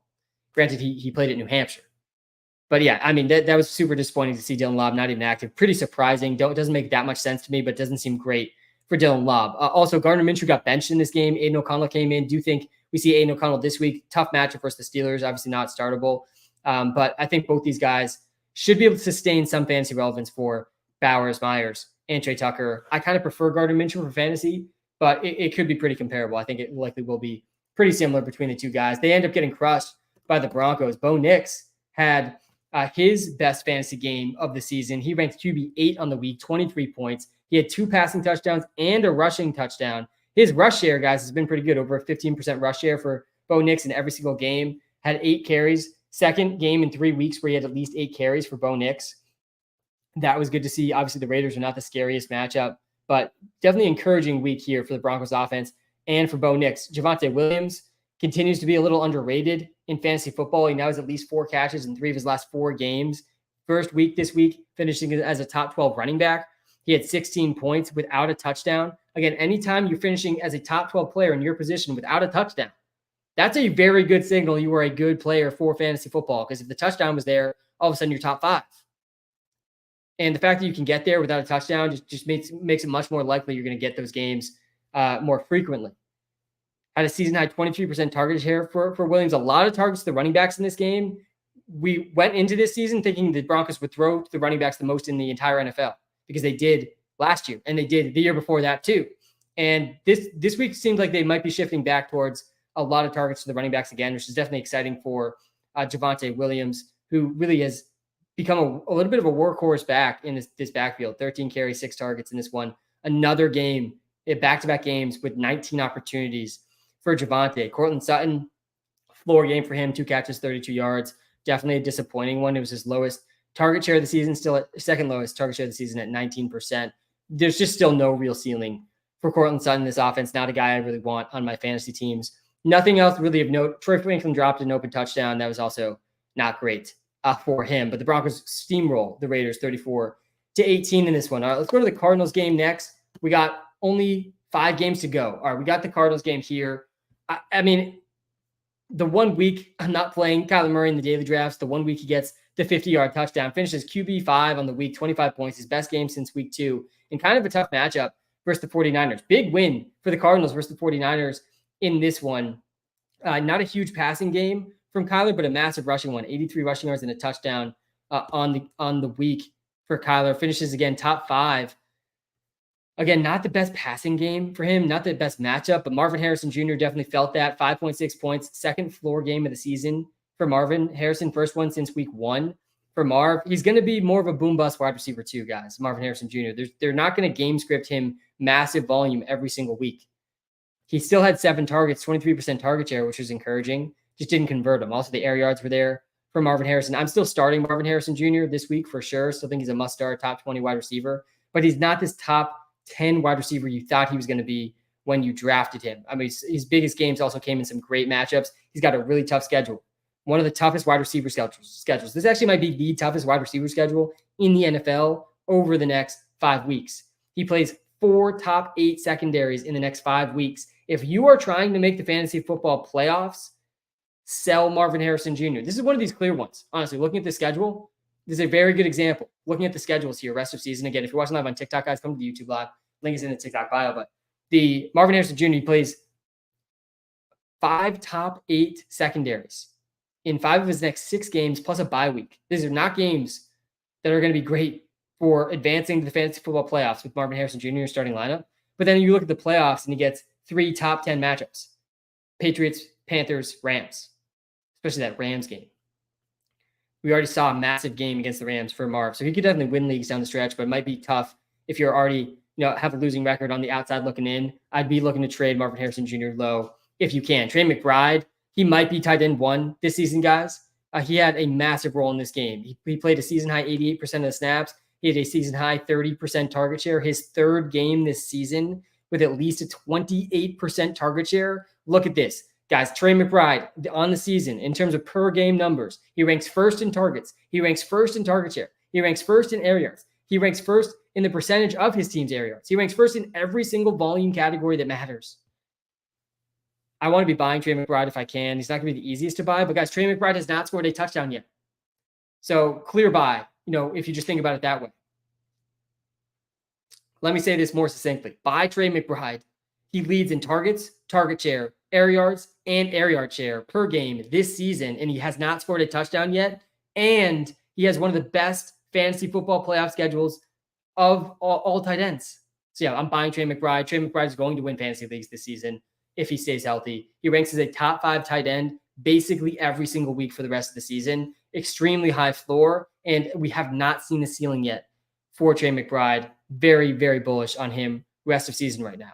James Conner, he had an okay game, 14 points, 86 yards, he had 2 catches, 14 yards. He had actually his highest snap percentage of the season, highest rush share of the season for Conner too. I really don't think you need to be rostering Trey Benson at this point.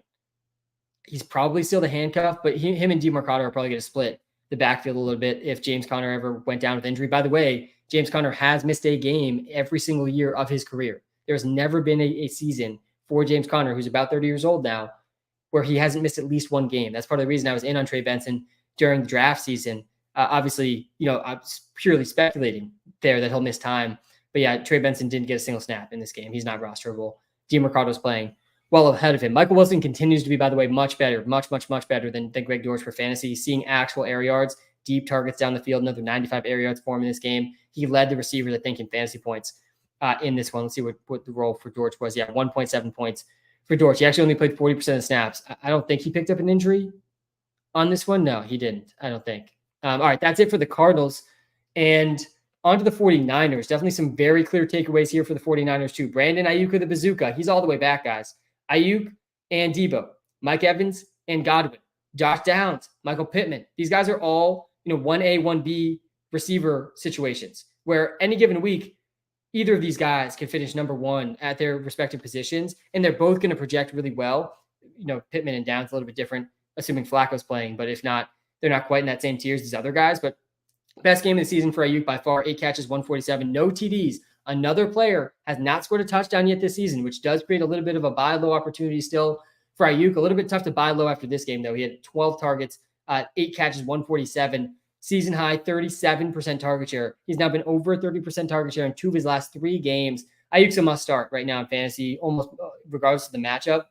And then you look ahead, which I'm doing, guys. This is the time now. We got to start looking ahead. You got to start thinking about the fantasy football playoffs. There's a couple months away. Again, all that matters is the playoffs. You look at Ayuk's playoff schedule. He gets the Rams and Lions. The Dolphins aren't the best matchup, but he gets 2 top 10 matchups in weeks 15, the first week of the playoffs, and then maybe the best possible matchup you could have against the Lions in week 17. That could be a massively high-scoring game in week 17 between the 49ers and the Lions. A deep down game for Debo here. I'm still in on Debo, though. I still think he has one of the highest ceilings among all receivers. You're just going to have to deal with some floor games in this offense with Kittle, Ayuk, Jordan Mason. When CMC comes back, there's going to be Juwan Jennings still has a bit of a role. Like there's going to be floor games for Debo and probably Ayuk as well. But they're going to be worth starting because you're going to want them in your lineup for those ceiling games. We have not seen the ceiling game from Debo yet either this season. There's no receiving touchdowns for Debo yet this year. He does have 1 rushing touchdown back in week 1. But he still has one of the highest ceilings among all receivers every week. I'm not panicking on Debo Samuel at all. George Kittle continues to look like one of the best tight ends in fantasy. He actually ranks number 1 in fantasy points per game among tight ends this season. He didn't play in week 3. He's been over 14 points in his last 3 games. He is ranked top 10 among tight ends every single week. He's back-to-back games ranking as a top 4 tight end. George Kittle is a league winner right now. He also has that same good playoff schedule against the Rams and the Lions. 2. I've historically not loved George Kittle in fantasy because he's really boom bust in my mind. But there's not many tight ends that can really boom like George Kittle can. He has 2 games over 20 points. He's winning leagues right now. If you have George Kittle, that's probably the best. It is the best possible tight end you could have for fantasy. Again, he ranks number 1 in fantasy points per game. He ranks top 3 in all the volume numbers as well. Targets, target share, and air yards. George Kittle is looking like a smash right now this fantasy season, limited with ribs this week. So we'll see if that ends up being meaningful in this Thursday night game. But Juwan Jennings, not startable in fantasy. We've been over this the last couple of weeks, only 2 points. He's only playing half the snaps. He's clearly like the 5th option on this offense, so not startable in fantasy by any means.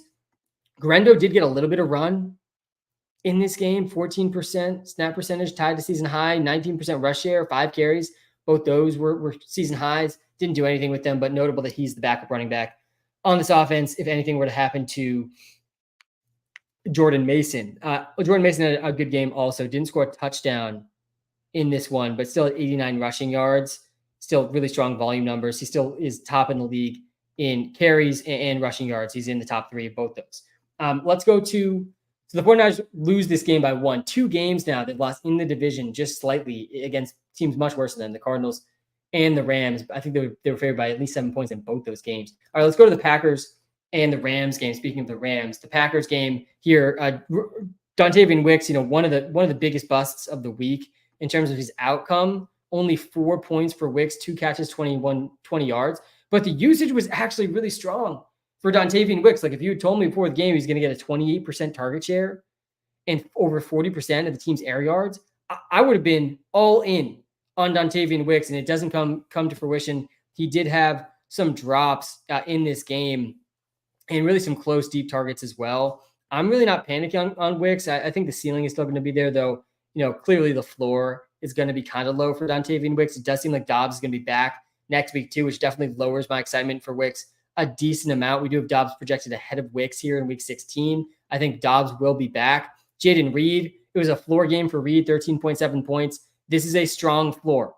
Jaden Reed is a top 10 wide receiver in fantasy right now. There's not many receivers I'd rather have on my team right now than Jaden Reed, with Christian Watson currently sidelined. Josh Jacobs also had a really good game in this one. Finishes running back 10, 16.4 points, by far his best game of the season. He finally scored a touchdown, first rushing touchdown of the season. I think he's going to have a massive game here again in week 6 against the Arizona Cardinals. Really good matchup for him, best matchup of the season. Cardinals have been crushed by running backs this season. He had a season high,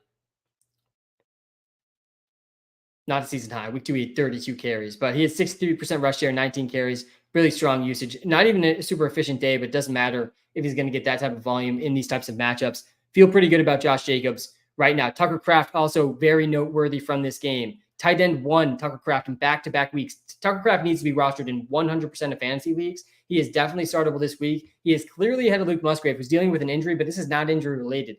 Kraft is just the preferred starting tight end on this team, and there's not going to be many tight ends where we see back-to-back weeks over 17 points. We've already seen it from Tucker Kraft. He really needs to be rostered and is a strong start. And then you look ahead at the fantasy football playoff schedule too, and there's not very many tight ends with a better fantasy football playoff schedule than Tucker Kraft. I mean, he's one of the best ads, I think, of the season. Just in retrospect, looking at these last 2 weeks, and then also looking at the fantasy football playoff schedule, he's still available in a bunch of leagues. I think he's a decent trade for too if you're really struggling at tight end. There's not very many tight ends I'd rather have than Tucker Kraft. If we just list them off, Kelsey, he's tight end 1 rest of the season, though I am still a little concerned about Kelsey's fantasy football playoff role. We'll get to that when I get to the Chiefs and why he was on my do not draft list. But Kelsey, McBride, Bowers, Jake Ferguson, definitely would prefer all those guys over Kraft. Rest of season, then I think there is like a real argument for Kraft. Obviously, there's some tight ends working back from injury. We'll see how that goes. But Tucker Kraft has a really good role in a pretty good offense. So feeling good about him for sure. Emmanuel Wilson remains very high upside handcuff. He has some standalone value, but he's been under 3 points back-to-back games. In almost every game, he's been under 3 points. He did see only 20% of the carries in this one too. So just a handcuff at this point. And they beat the Rams in this one. The Rams on bye this week. Matthew Stafford dealing with back soreness apparently too. That's not a great thing to see for Cooper Kupp when he hopefully comes back in a couple of weeks. Stafford's well off the fantasy radar. He did have 45 pass attempts in this game, but only 260 yards. Not great for Matthew Stafford. I think that Whittington did okay in this one. I think him and Tutu both had decent games. Yeah, 15.9 points for Whittington, 7 catches, 89 yards, played almost every snap again this week, had a season high 10 targets, second game over 22% target share. He's absolutely startable in these weeks without Puka and without Kupp, and I think I prefer him over Tutu, though. Tutu also did decent in this game, over 12 points for the 3rd straight game, maybe a little bit safer of a floor just because the targets are a little bit deeper for Tutu, honestly, higher ceiling. Safer floor for Whittington, higher ceiling for Tutu because the air yards that he's seeing, but he had 10 targets in this game too. Him and Whittington definitely both startable. Kyren Williams continues to just have one of the best roles in the entire NFL. 15 points for the 4th straight game. He's not been under 14 points in the game. He's a touchdown every single game this season. I think he's only behind Derrick Henry in touchdowns this season. He's not coming off the field. This is very similar to what we saw last season. Massive, massive volume. He ranks number 1 in the NFL in rush share. He ranks 2nd in rushing touchdowns, and he's seeing some targets too. He's averaging 3 targets a game this season, only 1 target this past week. It is notable in this game, though. Blake Corum had a real role for like the first time of the season. He had a couple goal line carries. They could have challenged one of those, and he maybe would have had his first career NFL touchdown, but doesn't end up challenging. Kyren ends up getting the rushing touchdown right after that play. 11 snaps. That's a season high for Blake Corum. He had 5 carries on those 11 snaps and a target. So over half of his snaps, he was getting an opportunity. I didn't do a ton with them. Didn't look bad necessarily either. He caught his one target for 8 yards. He turned his 5 carries into 25 yards, 5 yards a carry, and he got a goal line carry or 2 in there. I think he had 2 goal line carries. 3 red zone carries and 2 goal line carries. So he played like one drive in the red zone. I think he's worth a roster slot in deeper leagues. I still think he could win leagues if Kyren goes down, if he's the clear backup and he's ahead of Ronnie Rivers, which this game makes me think he is ahead of Ronnie Rivers now. They made him sort of earn that maybe over the first month. But Corum now, I think, is in league-winning upside territory as a handcuff. He's still just a handcuff, not a guy you can start. But Blake Corum in deeper leagues has league-winning upside. Kyren Williams has dealt with injuries in the past. And this offense is one of the best running back roles in the NFL. And we've seen Sean McVay almost always give a workhorse running back role to whoever the starting running back is. So if Kyron misses time, there might not be very many running backs with as big of a ceiling as Blake Corum if he's now officially ahead of Ronnie Rivers, which again, this week makes it seem like he is going to be ahead of Ronnie Rivers. They're going into the bye this week, though. Hopefully Cooper Kupp's back in a couple of weeks. All right, on to the next game here, the Giants and the Seahawks. I think, by the way, if you are looking good for the fantasy football playoffs, let me just pull this up really quick. Let's just take a quick peek at the playoff schedule for Kupp, because I think they get a matchup versus the Cardinals in week 17. 49ers, not the best playoff schedule here for them. And will they be even in the hunt of the NFL playoffs? They're 1-4 now. Stafford dealing with back soreness. I might be trying to sell Kupp and Puka Nacua right now if I can. If there's someone who's at the top of the standings that's willing to buy low, feel like they're buying low on Kupp and Nacua, and I can get some value to help me get into the playoffs, I think that'd be something I'd be strongly considering for sure. All right, the Giants. On to this Giants-Seahawks game. Definitely one of the more surprising outcomes of the week, to me at least. I thought there was absolutely no chance the Seahawks would lose this game. The Seahawks defense looked awful in this one. The Seahawks play on Thursday night, by the way, this week, guys, against the 49ers. I expect a big game from the 49ers after what we saw from Daniel Jones in this one. Best game of the season from Daniel Jones, 22 fantasy points. He had 2 passing touchdowns, 257 passing yards. He had 11 carries, too, in this game for 38 rushing yards. Massive rush share without Devin Singletary. There was no Malik Neighbors. There was no Devin Singletary. And the Giants put up 29 points against the Seattle Seahawks, man. Crazy stuff. 7.6 yards per attempt. That was a season high. Pretty weak season high there for Daniel Jones. But he did enough to get it done. Really had no pressure at all in this game. Almost no pressure generated by the Seahawks in this game on Daniel Jones behind the bottom 10 Giants offensive line. Wandale, understandably, got a massive target share with Malik Neighbors out. He had another game with a 29% target share. He's got 3 games now with at least a 29% target share. He's in the Elijah Moore role, though, so only scored 16 points. He did score a touchdown, though. 6 catches, 36 yards, and a touchdown. Finished as a top 20 receiver for the second straight week. Wandale is startable in PPR leagues. Darius Slayton also benefited a lot from the Malik Neighbors injury. 26 points. He finished as wide receiver 7, 8 catches, 122, and a touchdown. Played almost every single snap. He's been playing almost every single snap this season, just not that much volume until this week. 35% target share for Darius Slayton. He's definitely on the startable radar with Neighbors out, though I think Neighbors will almost definitely be back in week 6, pushing Slayton off the starting radar. The other big takeaway from this game for me, I think it's pretty clear, honestly, just after this one game sample size of what we've seen so far this season. Tracy's better than Devin Singletary. I'm not sure the Giants will view it that way and how much the touches will be split moving forward. But Tracy looked great in this game. 18 carries. He saw over half the carries, and he had 129 rushing yards. A really efficient day for Tyrone Tracy. His arrow is certainly pointing up at this point. He also, part of the reason I thought he was a start over guys like Trey Sermon and Cam Akers, who had a decent fantasy games as well, was the receiving role, because Tracy was a really good receiving back in college. He actually didn't have much of a receiving role in this game, only 2 targets in this game. He did, though, run the most routes among the running backs, 46% route participation. Eric Gray was the better receiving back in this game, but I still think Tracy has a PPR ceiling as a receiving back as well. He's definitely one of the better ads of the week, and he will be startable with Devin Singletary out. He's going to be tough to trust with Devin Singletary back until we see what the touches look like there, though. And then on the Seahawks side of the ball, this embarrassing loss for the Seattle Seahawks. They really just abandoned the run way too early in this game. Kenneth Walker coming off a massive game against a very good Lions defense. He had 80 yards and 3 touchdowns versus the Lions in week 4.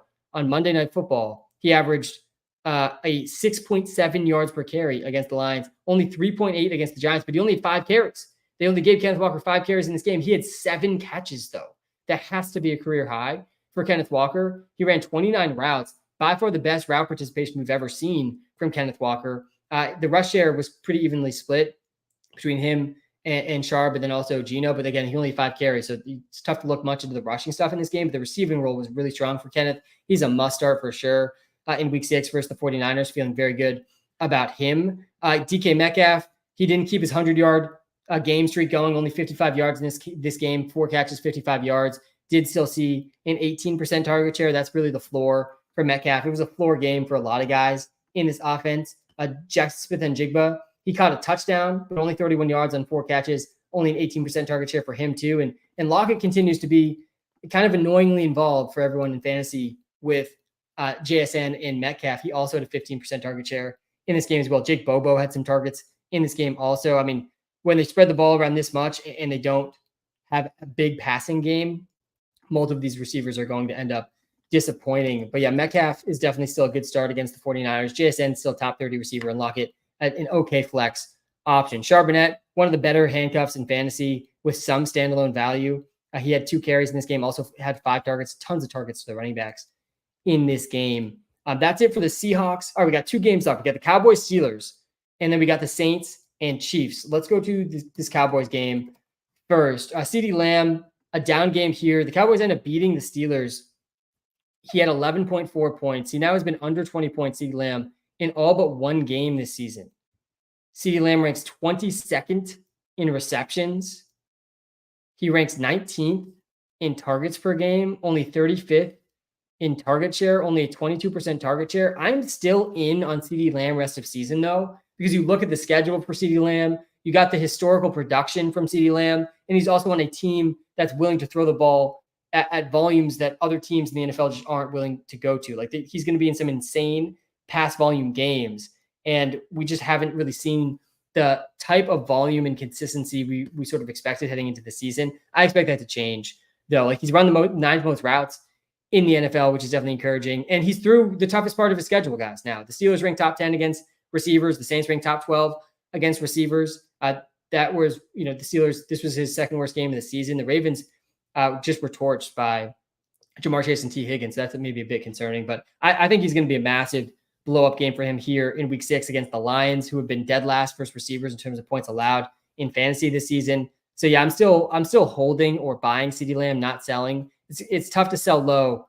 on a guy like CeeDee Lamb. Dak Prescott, top 5 quarterback here in week 16. I think he'll bounce back a bit from his last couple of games. Again, tough matchup here for him. Dak Prescott is also a quarterback that I am buying in fantasy right now. We talked about this in the live stream last week too. I am still buying Dak Prescott. This is still an amazing schedule for Dak Prescott rest of season. He still can have these massive pass volume games. Like if you aren't going to run the ball, then you need to have the potential to throw 50 plus pass attempts and, throw 4 plus pass touchdowns. Guys like Joe Burrow can do that. Guys like CJ Stroud can do that. Guys like Dak Prescott can do that as well. He's played 3 top 7 secondaries this season in the Saints, the Browns, and the Steelers in terms of points allowed to quarterbacks.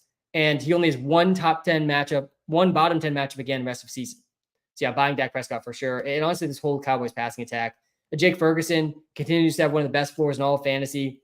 He's ranked 4th now in fantasy points per game. He's the 3rd most receiving yards per game among tight ends, back-to-back games with at least 11.5 fantasy points, 6 catches, 70 yards. Another one of these tight ends. We talked about this with Trey McBride.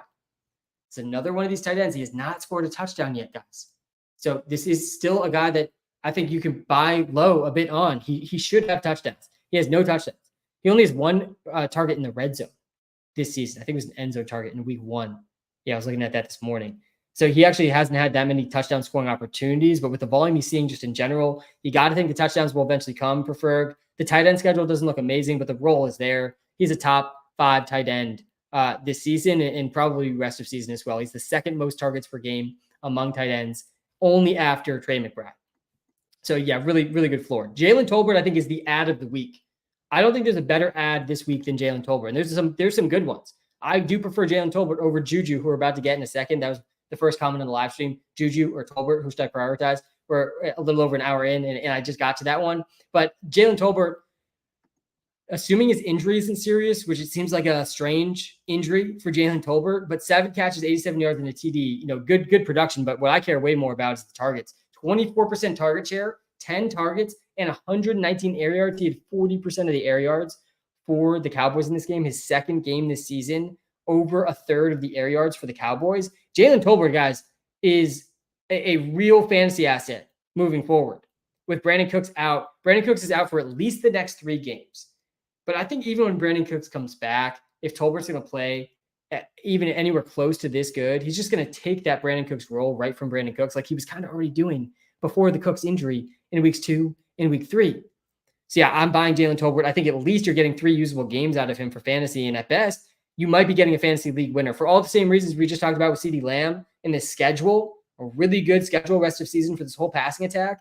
Tolbert's out there every play. He might lead this team in air yards. Like, yeah, I signed me up for that for sure. I think he is a solid flex option the next few weeks and has a chance to be that all season. Dowdle continues to get more and more work in this backfield. He had a season high 65% rush share in this game. Very notable. It seems like they're starting to realize more each week that Rico Dowdle is the best running back they have on their team. There is some murmurs out there that Dalvin Cook is going to be like getting worked into the active roster. I'm not that scared for Rico Dowdle about that. Honestly, I think that affects Zeke maybe even more. Zeke should not be rostered in any leagues at this point. Dowdle finished as a running back 3 in this game. He had 87 rushing yards, 27 receiving yards on 2 catches and a touchdown. Running back 3, 19.4 points against the Steelers. Really tough schedule for Dowdle so far this season. He's played the Ravens and the Steelers, 2 top 3 defenses against running backs in his last 3 games. And Rico Dowdle has one of the better running back schedules down the stretch. Starting in week 12, he gets a lot of favorable matchups into the fantasy football playoffs, where he starts with a matchup against the Panthers, and then he gets a matchup versus the Bucs. They haven't been great against running backs, and the Eagles have been just okay. Dowdle definitely should be rostered in all leagues too. He's one of the better ads if he's still available out there. I think that's it from the Cowboys side of the ball. The Steelers, I mean, man, Najee Harris, like, what is the ceiling for Najee Harris? He just is like locked in for 8 to 10 points every week. I mean, he had 13 points back in week 3 when he had 5 catches. His 2 catches in this game kind of saved his fantasy day a little bit to finish with 9.7. Over half his points came on those 2 catches. 42 rushing yards. He had 14 carries, only 54% of the carries in this game. Justin Fields had a decent amount of the carries too, 2 targets. He did have decent route participation, season high snap percentage for Najee. He gets another good matchup versus the Raiders this week. Jaylen Warren and Cordero Patterson have already been ruled out this week too. Like, this is another week where we got to see a real ceiling, man, from Najee in this role where he's playing tons of snaps and getting a lot of the carries and just one of the least exciting running backs in the NFL. 3 yards per carry in this game for Najee. He's at 3.3 yards per carry this season. That ranks 31st in the NFL. Like, just one of the least explosive backs in the NFL. Just lacks the upper end speed to like really make big plays. He's incapable of having big rushing plays. Like, the big rushing plays for Najee go for 7 yards. I mean, it's really rough. It's really, really rough. He's still startable in like most leagues. Like I in my 14-team league, who am I going to start? Najee Harris or the guys on the waiver wire are literally going to get 0 points. So, in some leagues, I'm going to have to start Najee Harris for the floor. There is at least a floor in terms of the volume, but it just seems like the ceiling in league winning upside is just not there at all for Najee. George Pickens, they dialed his snap percentage back in this game, so they were trying to improve his productivity. The routes from him looked really lackluster at times in this game. 27% target share still. Only 3 catches, 26 yards. Really disappointing outcome for him in this one. He's not a must start right now in fantasy. Honestly, he's a little bit of a risky start. I still think there's a ceiling for Pickens, but he's a boom bust option in fantasy right now. Pat Freiermuth, he also had a decent game, 9 points, second straight game with at least 9 points. Pat Freiermuth ranks 9th in points per game this season. He has back-to-back games with a touchdown, though. Still not a super exciting ceiling for Freiermuth on this team. That's pretty much it here for this offense. Justin Fields is going to keep starting for the Steelers. I was maybe too into him here in week 5. I really thought the rushing was going to hit. He still had 2 passing touchdowns, but only 27 rushing yards. Only 27 rushing yards on only 6 carries for Fields in this one. Definitely was a bit of a disappointing game. Don't think he really needs to be rostered in fantasy leagues, even with the rushing upside that he has. Sell Wilson for who? Yeah, go try to get Brees. Go try to get CeeDee Lamb.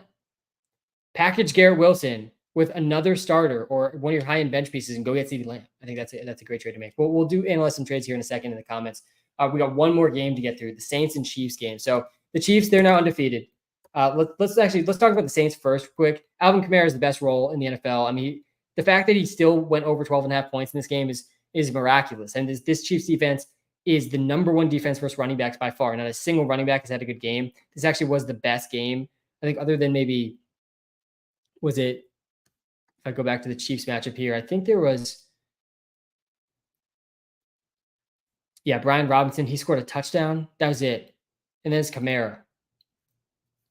In terms of points against the Chiefs, he finished with 12.6 because he had 6 catches for 40 yards. I mean, 10 of his 12 points came through the air on dump offs. 88% snap percentage with no Taysom Hill in the lineup. Alvin Kamara is in the best role in the NFL. He also has a really good playoff schedule. He's got a tough schedule over his next 4 of his next 6 games. He plays 4 top 12 defenses versus running backs, Alvin Kamara. But then in the back part of the season, he doesn't play any top 14 defenses against running backs. In one of the best running back playoff schedules too, against the Commanders, Packers, Raiders in the fantasy football playoffs. If he can stay healthy through the season, he's going to be a league-winning player. He ranks second in running back points per game this season. And the Chiefs are, the toughest matchup for running backs. I'm also not panicking on Chris Olave. If anything, I'm trying to buy Olave with one caveat. Derek Carr got hurt in this game with an oblique, expected to miss multiple games. This is from 50 minutes ago. So yeah, I am a little bit panicked on Olave and Shaheed. And honestly, Kamara too. Like this whole offense without a healthy Derek Carr is pretty concerning. You look at the depth chart for this team. Jake Haener is not good. Confirmed, not good quarterback. Spencer Rattler, maybe we see Spencer Rattler. At least there's some unknown upside there, but I also don't have that much faith in Spencer Rattler. I think this team's probably going to skew a bit more run heavy, be a little less exciting for fantasy in these games without Derek Carr. They have a pretty exciting matchup too versus the Bucs this week. And then they get the Broncos. The Broncos without Derek Carr, Olave and Shaheed will not be startable in those games. Interesting buy low opportunities when you look ahead at the fantasy football playoffs for these guys, though. For both Kamara and the receivers, too, have a decent playoff schedule. They get the Commanders, the Packers, and the Raiders in the playoffs. And if Derek Carr is expected to be back, and maybe the Saints, they're 2-3. That division seems pretty close. Maybe they'll be playing for something down the stretch, and these guys are worth buying. You can probably wait a few weeks, though, to buy low on them for now. All right, let's go to the Chiefs, though, because the Kansas City Chiefs, they are undefeated, which I think is actually pretty meaningful for fantasy football. Let me tell you why. So Travis Kelce was on my do not draft list this year. I don't have him on a single team. My whole thesis for not drafting Travis Kelce in fantasy had nothing to do with thinking he wasn't going to be good this season. It had everything to do with thinking he wasn't going to be good in the fantasy football playoffs. Because if you go back to last year, guys, go back. If you're watching live on TikTok, we are also live on YouTube. We're looking at Travis Kelce's game logs on the YouTube live right now. Link is in the TikTok bio. We're looking at his game logs from last season. Last season, guys, Travis Kelce was the number 1 tight end in fantasy points per game. Again, he had 16 points per game in PPR leagues last season. That was by far the most. But you zoom in to when it matters most in the fantasy football playoffs last year, and he went under 10 points in all 3 of those games. And the reason I think there was an actual reason for that is the Chiefs were scaling Travis Kelce back a tiny bit at the end of the NFL regular season to gear him up for another Super Bowl run. And I think there's a real risk of that happening again for Travis Kelce and the Chiefs. You look at the Chiefs' schedule coming up. They're 5-0. They have a matchup versus the 49ers and the Bills in their next 9 games. They have two competitive games in here probably. The Raiders, they should beat the Bucs. Maybe that'll be competitive. Probably not. The Broncos game likely is not going to be competitive. The Panthers game is not going to be competitive. The Raiders game is not going to be competitive. Maybe the Chargers in division, but probably not going to be competitive. They already beat the Chargers once. Granted, they had Rice in that game, but still. So if the Justin Howard, thanks for doing the TikTok live subscription. I will get to all TikTok live subscriber comments at the end of the live. But yeah, I'm nervous that Travis Kelce's role in the playoffs is not going to be a league-winning role for a team that already clinched the first seed in the NFL. Like, they're just not going to put Travis Kelce to his limit. That's my fear for Travis Kelce. But he projects as tight end 1 rest of season easily. So I'm not even necessarily saying sell Travis Kelce now, but I think Kelce is going to be a compelling sell at the fantasy football trade deadline for, some of these younger guys that have even better playoff schedules too. His playoff schedule is not even good. He plays the Browns, Texans, and Steelers. 3 bottom half matchups for tight ends. And the Chiefs are unlikely to have as much to play for during that time. So yeah, I much prefer McBride than Kelce for that reason, even though Kelce projects for more points per game rest of season. But yeah, Kelce, the role is massive for him now with Rice out. Juju Smith-Schuster is the other big story from this game. We'll get to Kareem Hunt here in a second too, but Juju is definitely one of the highest priority waiver ads this week. I prefer Jalen Tolbert to him rest of season. This feels like I could see us looking back and feeling like this is just so obvious, right? Rice goes out. Juju's clearly got the skill set on the team to try to fill that Rice role. He has 7 catches, 130, his best game in years here. He had 20 fantasy points in this game without a touchdown. he's going to be in this Rashee Rice role for the Chiefs and Patrick Mahomes. Like, yeah, you got to add that. But at the same time, he's been dust for multiple years now. So I still think there's a real floor for Juju. I don't, expect what we saw from Rice out of Juju. And I think there's a decent chance we see, a different guy kind of step up for the Chiefs every week, whether that be Juju or McCole Hardman or Xavier Worthy or Justin Watson or even Noah Gray and obviously Travis Kelce too. And I think Clyde Edwards-Helaire might be active at some point too, now that he's going to step into that Juju role or anything. But yeah, Juju is a high priority add in PPR leagues. I prefer Jalen Tolbert. I think there's a higher ceiling for Tolbert and maybe a lower floor for Juju as well. But then Kareem Hunt, he looked great in this game. It will be interesting to see if and when Clyde is active. But for the foreseeable future, Hunt's a must start. He had a 63% snap percentage. He saw 70% of the carries, 27 carries for Kareem Hunt in this game, 102 yards and a TD, finishes a top 5 running back. He's got a great schedule over the next couple of months as well, but a tough fantasy football playoff schedule. But yeah, massive game here from Kareem Hunt. He's now over 10 points in both of his games this season. Mahomes continues to be just really not a great start for fantasy. Like, don't start Pat Mahomes. I mean, arguably Mahomes isn't even worth rostering in fantasy, and he's going to be on rosters because he's Pat Mahomes. Guys, he doesn't have a single game over 17.5 fantasy points. There hasn't been a single week where it has been bad that you didn't start Pat Mahomes, and I don't see that changing anytime soon. They're going to keep skewing run heavy, lean on the defense. Is arguably the best defense in the NFL. Mahomes will have a couple big games, but yeah, he's not startable, and arguably Mahomes is droppable. Like, you probably should just drop it and let someone else waste a roster spot on Mahomes because he's not a good fantasy start right now. All right, that was every single game from Week 5 recap and analysis. Let's go, man. If you guys haven't already, you got to download the Walter Picks app. I've been sharing on screen the YouTube live the whole time. Use code SAM when you sign up, and you'll get a free 7-day trial, and you'll help me out. Should I drop Worthy? Chris, no. You probably shouldn't drop Worthy, but there's two sides to almost every decision in fantasy. Who are you dropping Worthy for, right? Like that also matters. I don't know who you're considering him for. All right, let's get to some of the comments here. We got like another 10, 15 minutes of getting to the comments. Sell Olave and Shaheed, guys, see what is out there. Yeah, Don, I agree with this if you can. I don't think it's going to be easy to sell these guys with Hainer or Spencer Rattler starting the next couple of games, but if you can sell them for anything valuable, it's probably worth it. I missed your input on Chicago. Yeah, I think Caleb Williams is on the rise. Caleb Williams is a good start this week. Let me look up the Bears again. DeAndre Swift has been a top 3 running back in back-to-back games. You can also, this video will be posted, this live stream will be posted on the YouTube. We just broke down every single game and everything that's important from those games and takeaways from those games over the last, 80 minutes. And we're going to we post this on the YouTube channel afterwards, and we timestamp it. So it's very easy to go game to game if you missed any of the games. Walter Picks app is a lifesaver. Appreciate that. Do I sell Olave for Tyreek? If you could sell Olave for Tyreek, I mean, I would accept that so fast.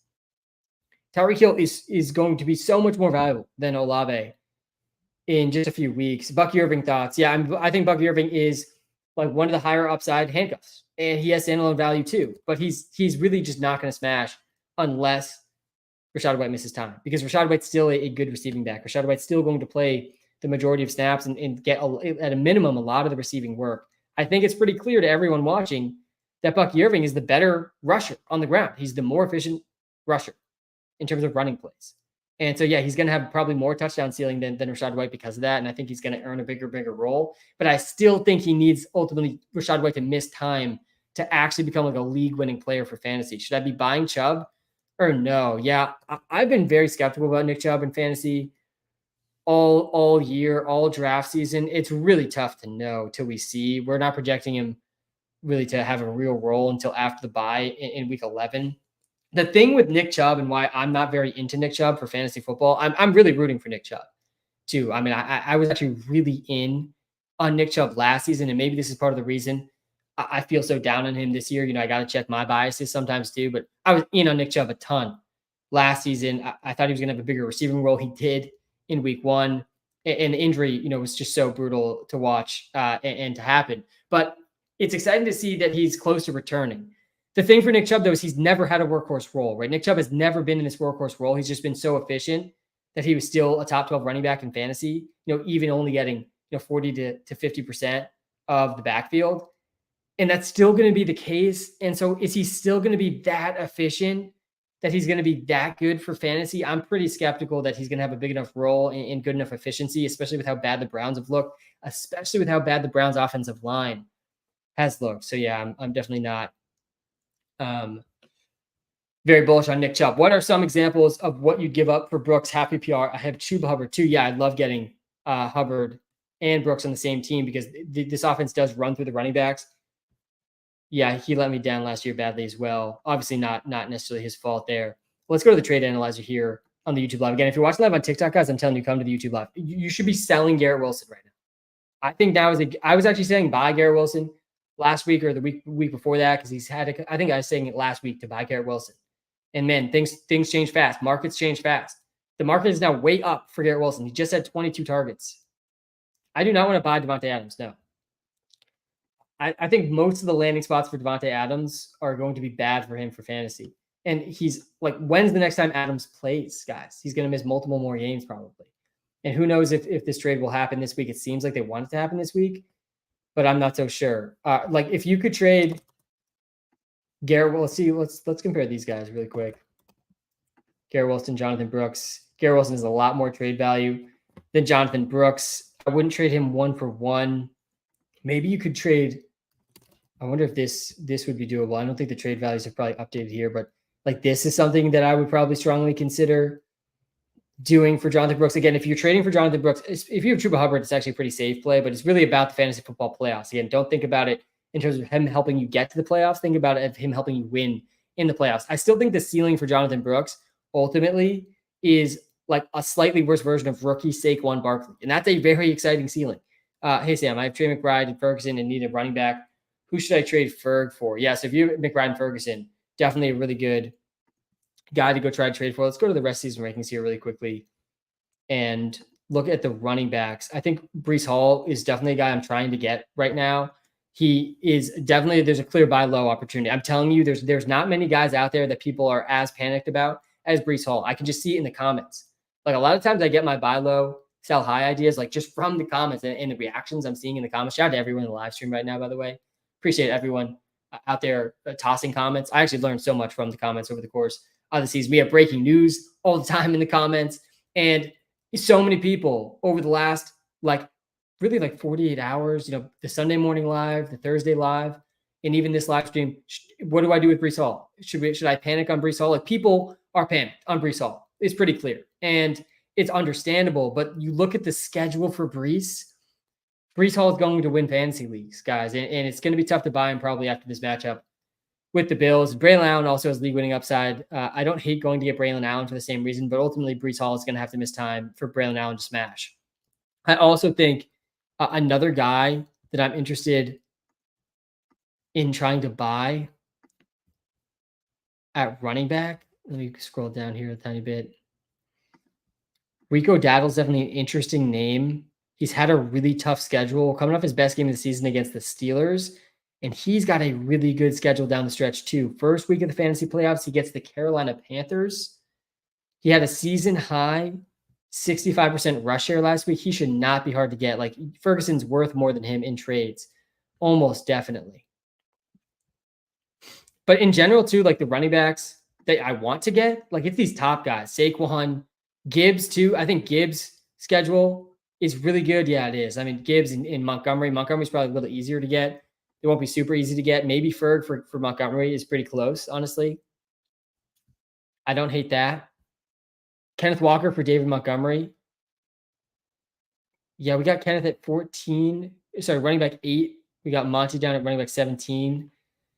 Yeah, I prefer Kenneth for sure over Monty, but both are pretty good. Hey, Sam, do I sell Achane and Tyreek? I'm 2 and 3. So I think Achane makes more sense to sell than Tyreek. Achane also probably has a little less value in trades, but he's now had 3 straight bad games, Devon Achane. Obviously, the offense is struggling without Tua. But the more concerning thing for me for Achane is like most of this season, Mostert has been out, and Mostert's back now, and he looked pretty good in week 5. So I think this is going to be a lower volume role for Achane moving forward with Mostert healthy and Jalen Wright looking okay too. And Achane just got banged up. He's going to be back, I think, week 7 because it's a concussion. But like, there's just an easy story the coaches are going to tell themselves to dial back Achane's role. I think closer to maybe what it was last season. He still could be efficient enough, but the efficiency has not been there this season for Achane like it was last year. I'm a lot less confident in Achane winning leagues than I am in Tyreek because this is not a great matchup rest of season either. Like great schedule for Achane. They get 3 top 10 defenses in the last 4 fantasy games. Like no great matchups for Achane in the fantasy football playoffs. He does have a good stretch here from week 8 to week 11 at least, but Tyreek Hill on the other hand, like Tua is going to be back soon, and when he comes back, Tyreek could be wide receiver 1 in fantasy. Like I'm really not trying to sell Tyreek. I think trying to sell Achane makes more sense this week for the bye and try to hold on to Tyreek. I made 2 trades this week. I'm 2-8. Can you rate them? AJ Brown and Kincaid for Mixon and Devontae Smith. I mean, I'd like that one if Mixon plays, but is he going to play this week? I'm not so sure. I think rest of the season, I'd probably give that like a B or a B-. I don't really want to be trading away AJ Brown, but Devontae Smith is not that far behind him. And then Chuba and JSN for DK. I like that one. I think assuming you don't need that running back because you just got Joe Mixon, I'd probably give that one like a B+. I don't love either of them. They're not terrible. Hey, Sam, Marv and Connor for Saquon, what do you think? This is an amazing trade. Yeah, these are the exact type of trades, Jacob, I want to be making. I want to make the trades as the season goes on. I want to trade depth for improving my starting lineup. I think the way to measure if your trade was successful or not is the points added to your starting lineup. Let me show you a quick example. Let me show you I'll pull up my league here. This is the league I've been in since the 5th grade. I'm not doing great in this league, but it is a competitive 14-team league. I still think my team's solid. But anyways, let me show you an example. So like if we're analyzing this trade here quick, obviously they're not going to do this trade. I really only care about this bottom section here. How many points are being added to my line? And this trade that you made, Marvin Connor for Saquon, almost definitely helped your starting lineup. Marvin Harrison Jr. is not bad, but he's also going to have a low floor at times this season too. Saquon's a league-winning player if he stays healthy. So yeah, I like that trade a lot. Those are the exact 2-for-1 trades that I think there's oftentimes a clear story you can tell of clearly helping both teams too. I bet I could find a trade here. Someone's got to need a tight end in this league. I need someone to take Evan Ingram from me. Maybe the guy with Kyle Pitts will do it. Let's check this one. Not bad. I'm onto something here. More trade value. Maybe I could do something like this. If you're watching live on the YouTube live. Currently 5-0 as well, Jacob. Let's go. Yeah, that's a league-winning trade if you're 5-0. Should I get rid of Najee? Yeah, if you can, I'd get rid of Najee. Olave and Bucky for Tyreek. Do that trade, guys. If Tyreek's going for this low, Olave and Bucky Irving. Tyreek.